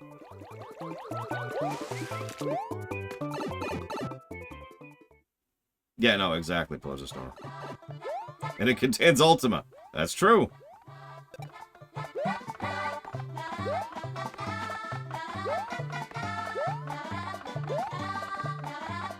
Oh, which... 6. I'm pretty sure I brought it up during 6, because it was one of the games that was specifically being called out as a game that didn't sell well in the States, which was a load of hogwash.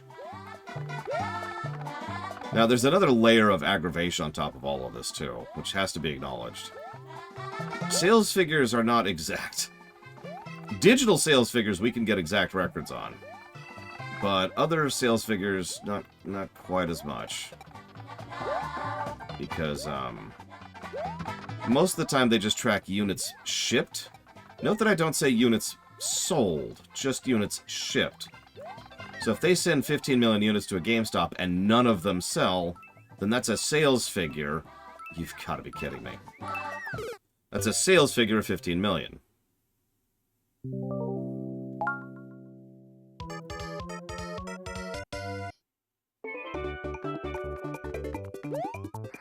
Game. Okay. I suppose that makes sense. Oh, this is really slow. I didn't realize I was invincible, though, so that kind of changes my strategy a little bit here.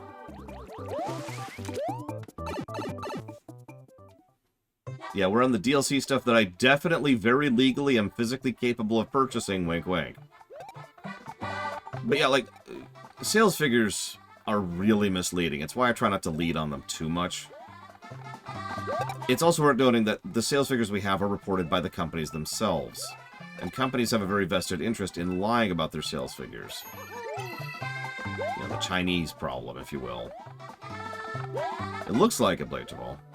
You can tell I'm familiar with this damn thing.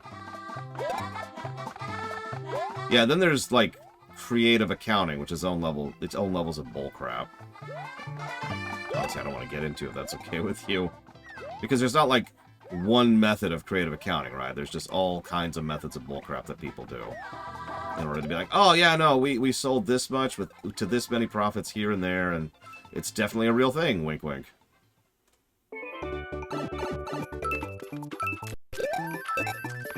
Game. Game. Oh no! I would have made it if I hadn't gotten stuck on the terrain there. Okay. This is a thing.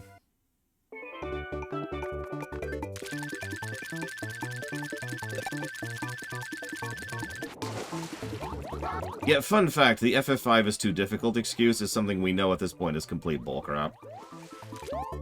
I know it's the excuse that was charted out to the developers, but we know that's not what the officers or the offices were actually thinking. However, we don't have 100% clarity on what exactly the offices were thinking, other than, well, FF games don't really sell in the West.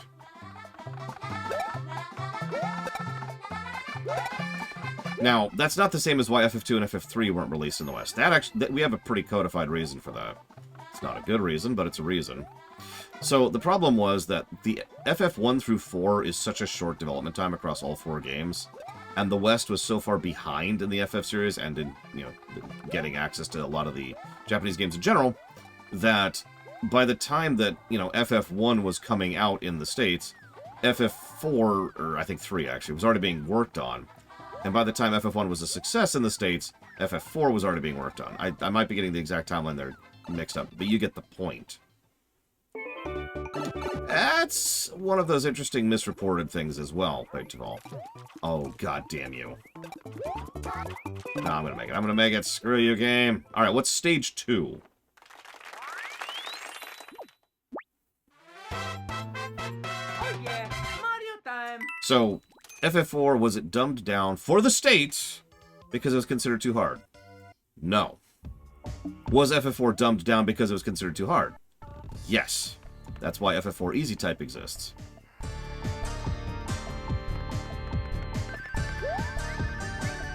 And then FF4 States was actually based off of a combination of both versions. And if you go down to the nitty-gritty, you'll see a lot of the pieces of each version present therein.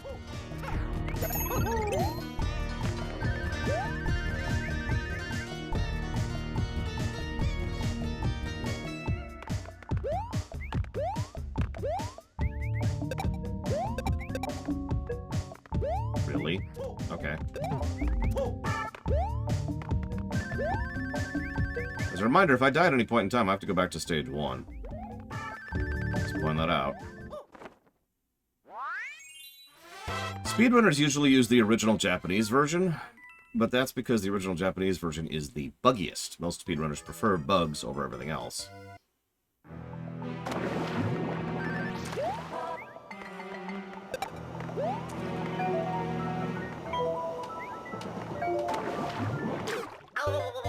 And now we're at the end. That's it. I'm not doing that again.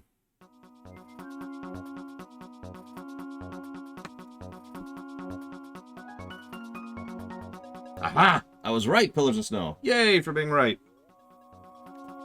Yeah, I started walking it back because I realized I wasn't 100% sure on the timeline there. So that was fun.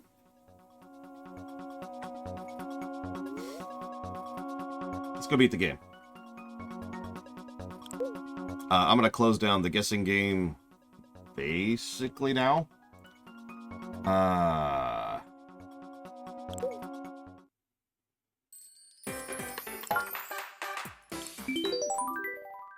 So if you haven't gotten your guesses in, it's a good time to do it. I do. Still pretty sure I do. Hang on, let me double check PayPal. But I'm pretty sure I saw that last night. What?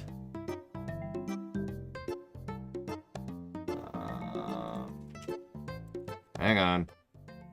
Largest mandatory difficulty spike I've experienced? Well, my first thought is FF10, of course. But no, it's probably Breath of Fire 2. Or a really bad game like Quest 64. Yep. November 19th. It doesn't give me a timestamp, but it was yesterday. Actually, hang on. Give me a second. It was yesterday at 3:24 and 44 seconds is when it came through. And I know this is you, because I recognize the name. So.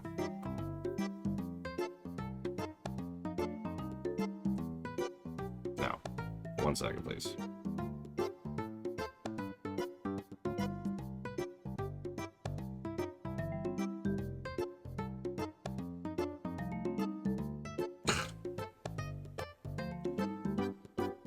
Good news, they released the copy wrong on one of my Undertale videos.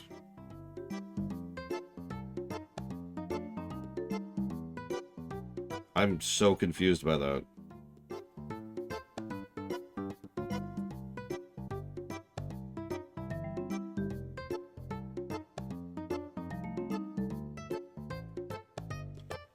The run, Frieza. That's the really weird part, not the theater. Theater's fine. Whatever. Yeah, death to copy wrong and death to the living, as they say.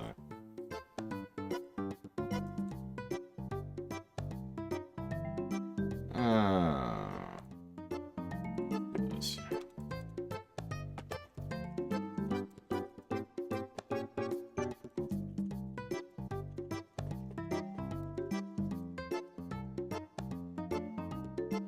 Copy wrong is just so amazing. Like, picture it.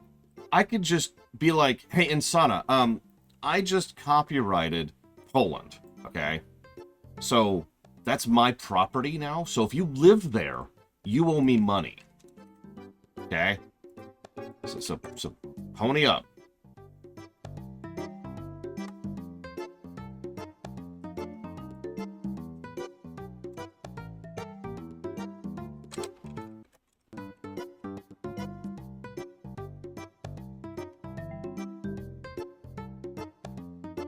What about AI art?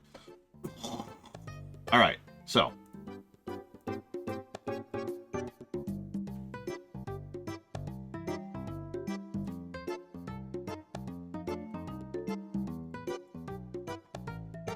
Gonna go and lock down the guessing game. If you haven't guessed, sucks to be you. No offense. Okay. It's gonna beat the freaking game.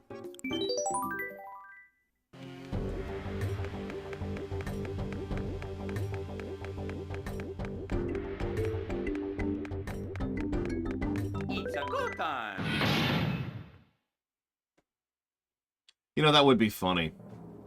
Some people who've, you know, like to think about long-term what-if scenarios have wondered, would it not have been better if companies dove really, really heavily into AI-generated stuff, and then, by definition, could not copyright their own stuff because it was AI-generated?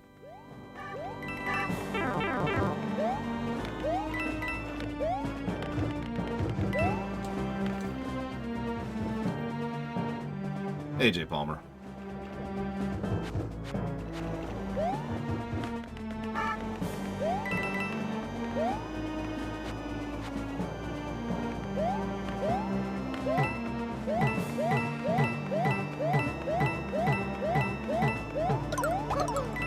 Listen, I for one look forward to the next big video game sensation, which will be completely AI generated.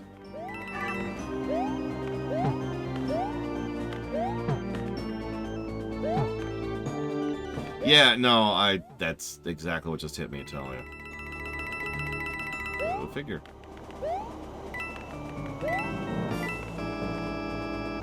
Wasn't expecting that to have collision.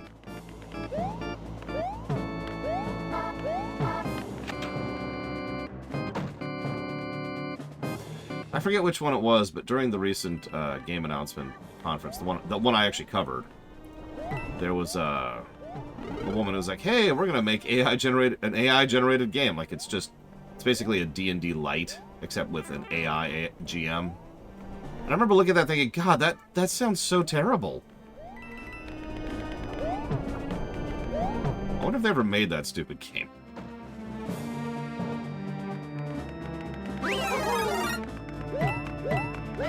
Ah, yeah. So who's ready for a boss that's already gotten a negative? I mean, that's... So, okay. As much as I am pretty anti-AI, and I am, let me go ahead and admit that AI, or rather what we call AI, which is also just bots, is actually very useful for certain types of things. In fact, it's been used for years by talented people for talented things. For example, let's say I want to make a zone in an MMO. Pretty basic thing, right? Well, what I could do is I can have an AI generate a grassland.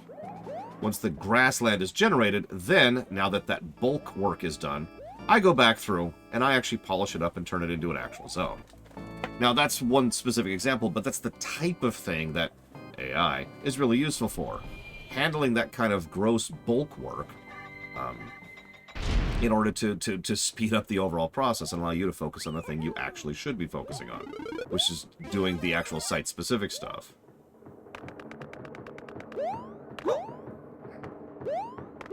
So that's fine. Problem with that is idiots who look at AI-generated stuff and see dollar signs. And there are plenty of those people. Yeah, if you've ever used a fantasy map generator, congratulations, you've used a bot. Or an AI. I hate that word, and I want to, like, stop using it because it's extraordinarily inaccurate. Also true, Insana. Very true, very true.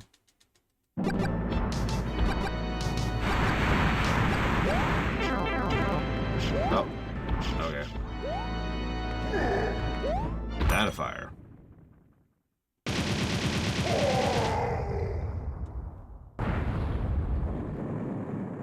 Mario #1. Which one, Taquata? Don't mind my... Oh, is this the Starfield one we just talked about?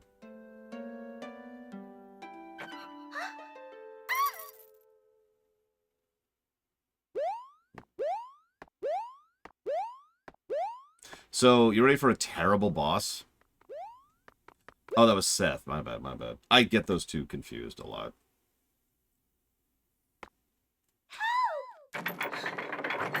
Actually, yeah, Talia Zed. I agree with that completely.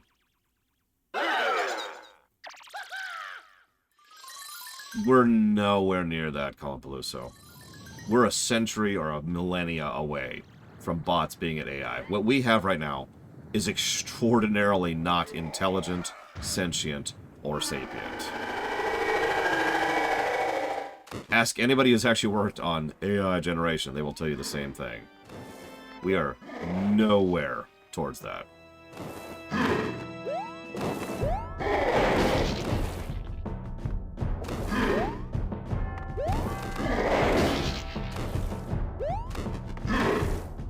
Yeah, if you design a bot to pass the Turing test, you will. Congrats. You did it.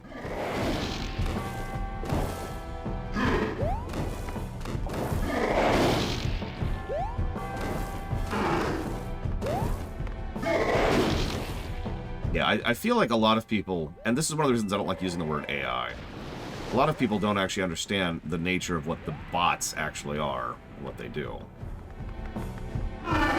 I would say no, personally, Jay Palmer, but then again, part of that's predicated on the idea that we don't know what sentience even really is yet. We don't know what differentiates us from a lot of other things, you know? Not really. Yeah, people... I've talked about this before. It irritates me how many people are like, oh my god, AI is terrible, for, like, completely wrong reasons. Because it always, like, defeats the actual arguments, right?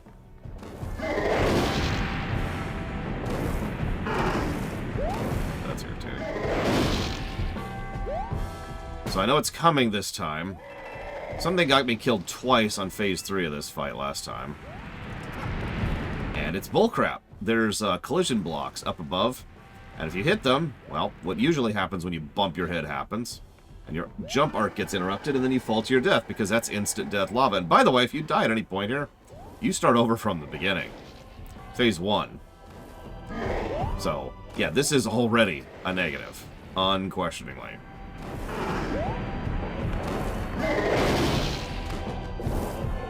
Yeah, this is a terrible boss design.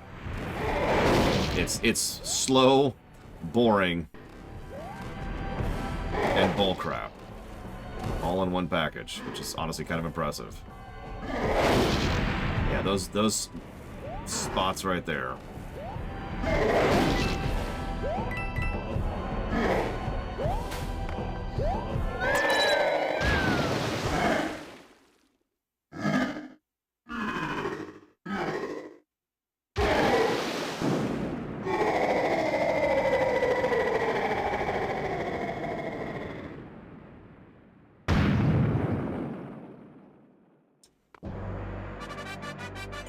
Sure, Mike Romano. Yeah,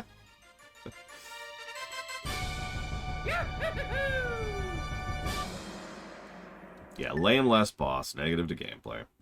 Let's watch the ending. Yeah, that's it, by the way. That's the last boss. I mean, you could see how it's probably inspired by the last boss of the Wii version, which, if you remember, I gave a positive because it was awesome. But the verticality, the scrolling the scrolling camera, the instant death lava everywhere, the total lack of control over the situation, like, that's just whatever.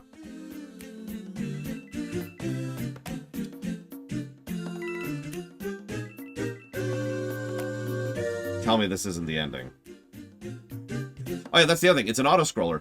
The Wii boss fight was not an auto-scroller. It was on you to decide the pace of your movement.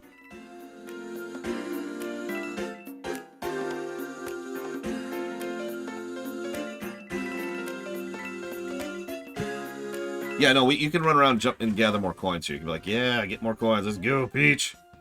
Let's go. Let's get more coins. Yeah, I got Peach back, but you know what? I'm hungering for some Taco Bell. So let's get some Taco Bell money.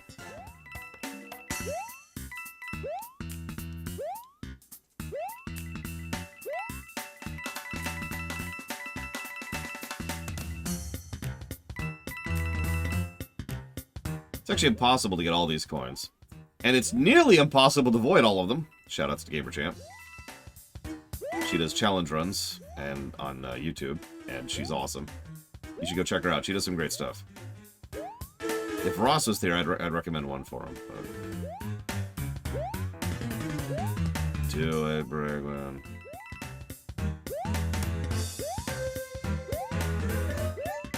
Yeah, remember we were... I think it was Talia? Someone asked a few days ago, how many times have we killed Bowser? And that question threw me a bit, because the number's smaller than you'd think, right?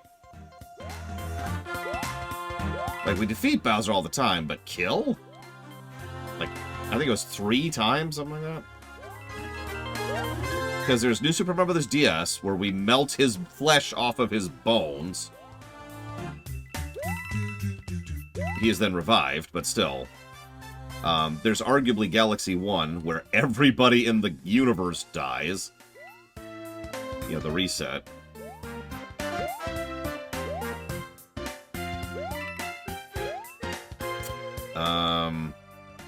We know he survived 3 into World.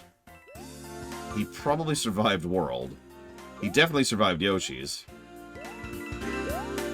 He definitely survived 64. He even talks about watching the credits in 64. So he survived in 64. Obviously, he survives in Sunshine. He's actually in the post-credit sequence in Sunshine. I wasn't counting Mario 1 since Mario 1, lore-wise, is repeated by 3.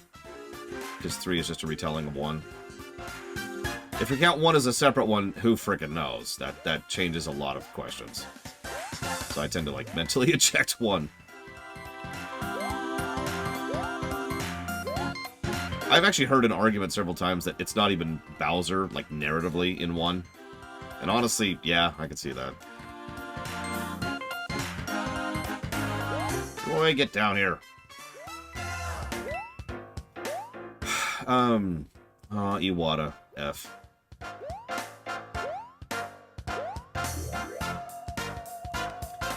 Let's see,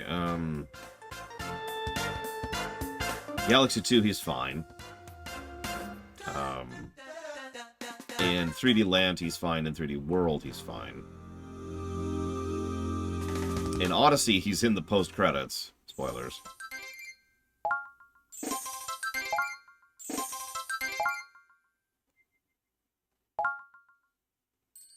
So, yeah, I think we're up to 2. Galaxy 1 and DS 1, and that's it. So that was not a good ending. Is how I'm going to describe that. No, this isn't what I wanted to do. Sorry. And yeah, he doesn't die in any of the RPGs, even temporarily. So I'm pretty sure we can't do any of these stages, and I'm honestly okay with that. But it's a coin requirement and not a do all the coins requirements. So I'm going to let that one slide, unlike the previous game. Here, I'll do those levels right now. Let's do it. Oh my god, this is the greatest level I've ever played ever! Okay. 15 pluses to gameplay. Moving on.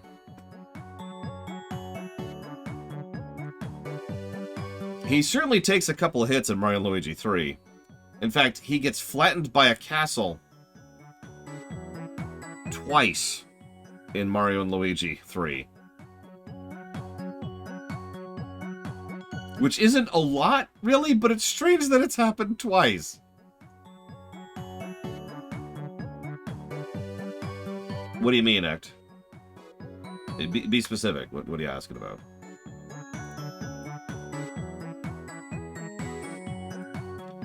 I would... which category? Which category? Because just saying your favorite game of the year is the Mario block isn't really, like, useful information, you know? But if you say it's the most coffee, sure. Go ahead. That makes sense.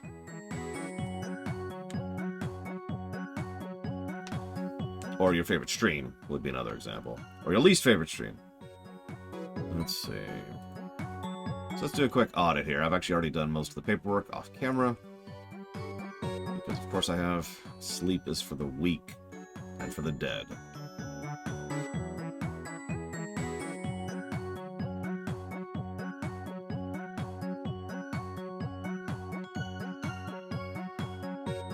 Funnily enough, I can't do caffeine. It gives me headaches.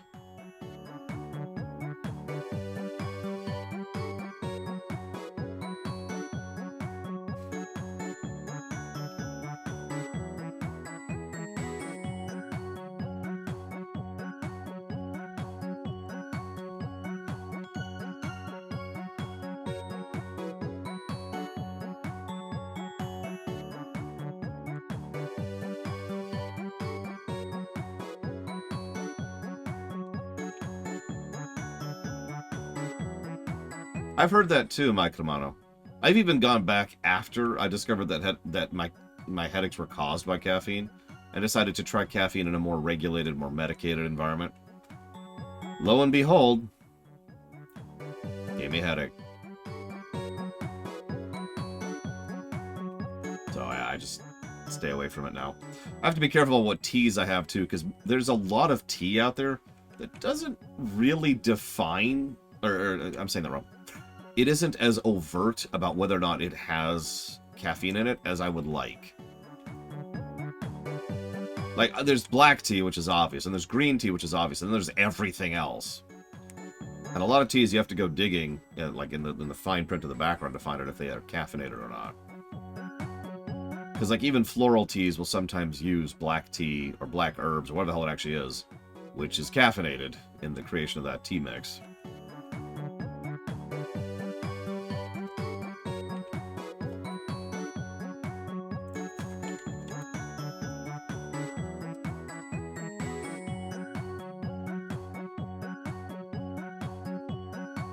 Sorry, Federation Builder. We're actually done. I'm doing the audit right now.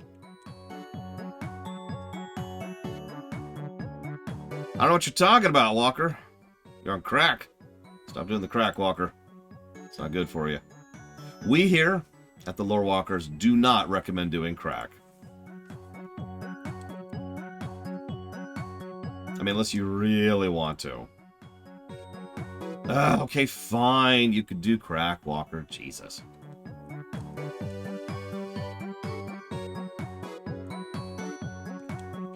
You know, the funny thing is, in addition to caffeine affecting me badly, melatonin doesn't affect me at all. Only if you tell me how your trip went. Nothing, really, Walker. So I guess, while I'm doing the audit, I can talk a little bit here. Here, hang on. Let's kill this. Die. Let's see. We got Mario 64, Mario 3, Mario 2, Galaxy 1, Galaxy 2, or World. Or Yoshi's Island. Pick one of those, please. Somebody, I don't care. Just pick. Pick.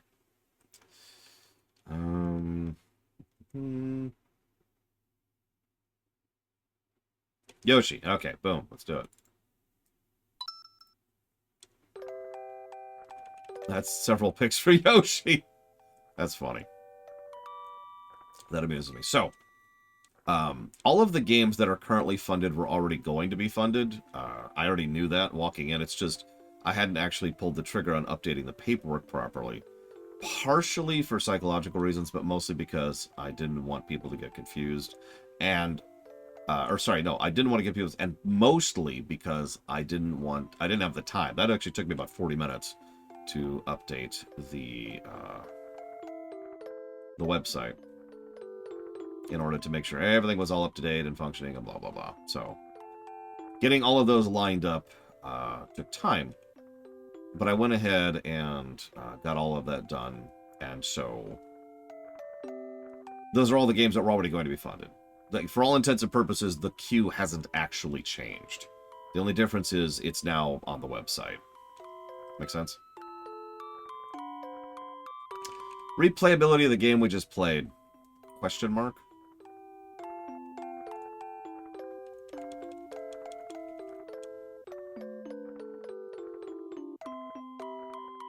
I would say yes, Ect. I think I know where you're going with that. See, I was leaning towards the first one, in contrast to, say, you know, the Wii version. But yes, the Medium Dark is still happening before that bundle. So we got that bundle, Metroid's already on the queue. Zelda Block is probably going to happen. Pokemon Arceus is like inches. And wow. That's the queue right now. That's what has to be done before we pull back on streaming and go back to doing Streaminations. So, it's going to be a minute.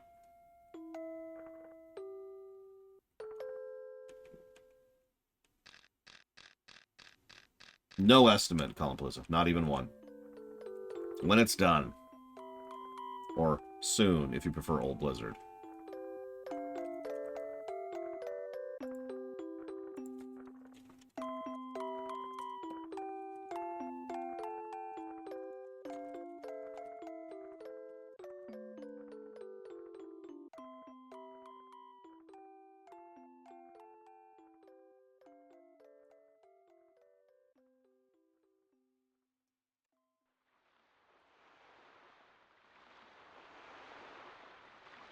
I mean, they were right about that, Jay Palmer. People like to misquote that.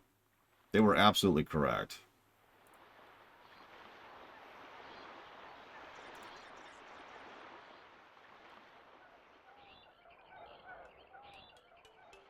The problem was with how they said it. I'm glad you enjoyed WoW Classic, but that's not what they were saying. That's the problem. But I don't want to go down that thing. WoW Classic sucks. Moving on. All right, so... I really don't want to get into that discussion again, if that's okay.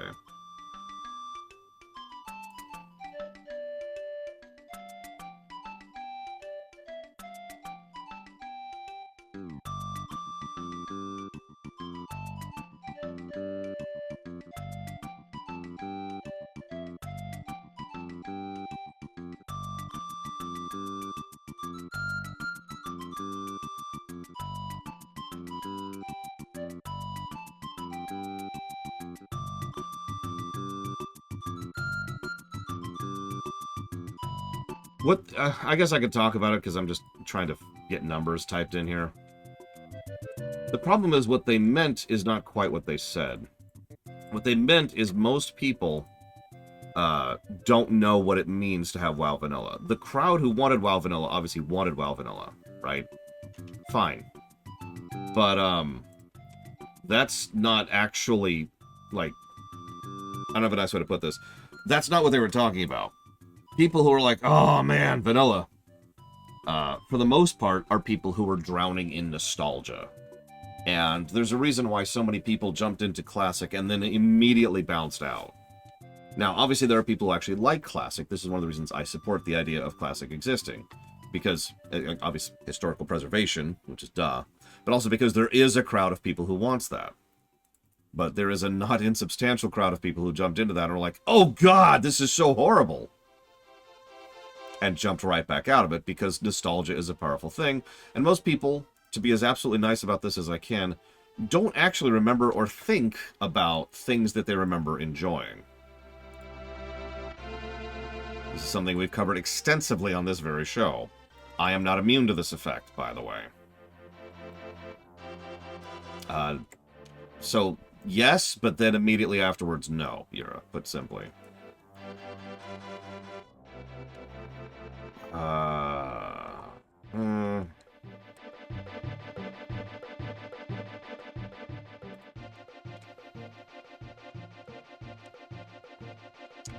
Am I muted? One of the bigger concerns, and one of the biggest reasons why they walked away from doing Classic for so long, because they could have done it for years before they did it, was because they believed the crowd of people who actually wanted WoW Vanilla was smaller than it was.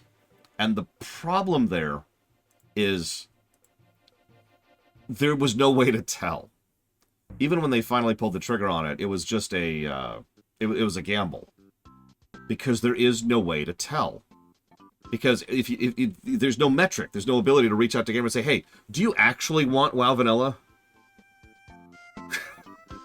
First of all, you can't even reach out to people and poll them. But second of all, the odds of those responses being legitimate are very low.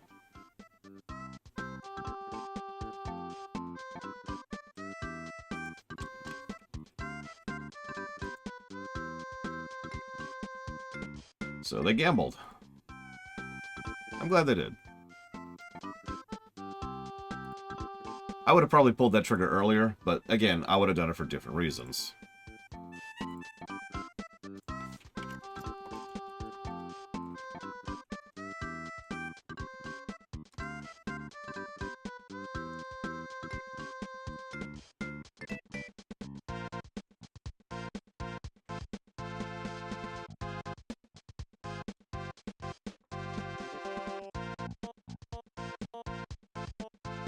Okay.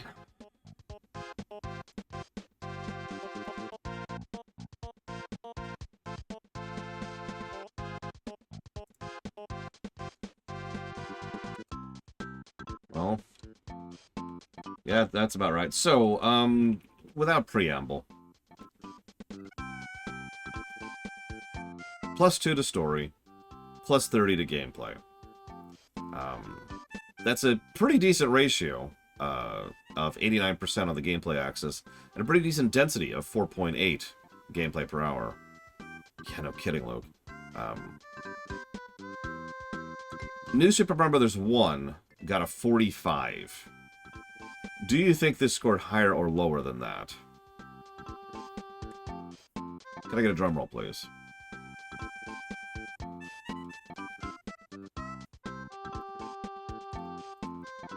And the reason I ask this is because almost everyone I've heard talk about the new series says the only good new game is the first one. Which, if you've been paying attention so far, is the worst scoring by a decent margin. Oh, absolutely, Logan. And there were other factors, but yeah. Because, yeah, so New Super Mario Bros. 1 got a 45, New Super Mario Bros. Wii got a 106, and this one got an 82. Now, that is still a damn good score. Remember, this is the new curvature, so that is still above average. And I can see why. A lot of that is being the fact that it's basically just a level pack of an already existing decent game, the Wii one. But I do think it falls short of the Wii version in several ways, which is funny, because the Wii version had that god-damned control issue. But if it wasn't for the control issue, the Wii version would absolutely destroy this one. Yeah, I think it's Walker, which is funny, because I think Walker's going to put that towards... Oh, no, he changed it. He changed it. I was going to say, I can't put it towards Tinykin. Congrats, Walker. So let's see. Let's put that towards... Where's your new list? Chained Echoes. Xenogears. Oh, my God. I'm never putting Dealer's Choice to Xenogears, by the way. I just want to be really, really honest about that. That's never happening. And, Sea of Stars. Now, It's a very beloved PS1 JRPG that I do not like. I'm never a big fan of reviewing beloved games that I know I don't like.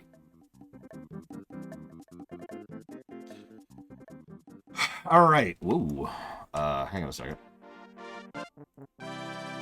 Oh, God.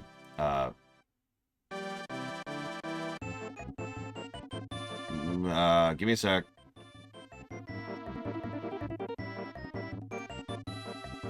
There we go. Jesus, that scared me. That's... After we come back from the lunch break, we'll be playing the Wii version. The Wii one. New Super Mario Bros. U. I'm going to say this here, because I look forward to being wrong. By memory, this is going to be the best one of the new series. We'll see. I'll see you next time.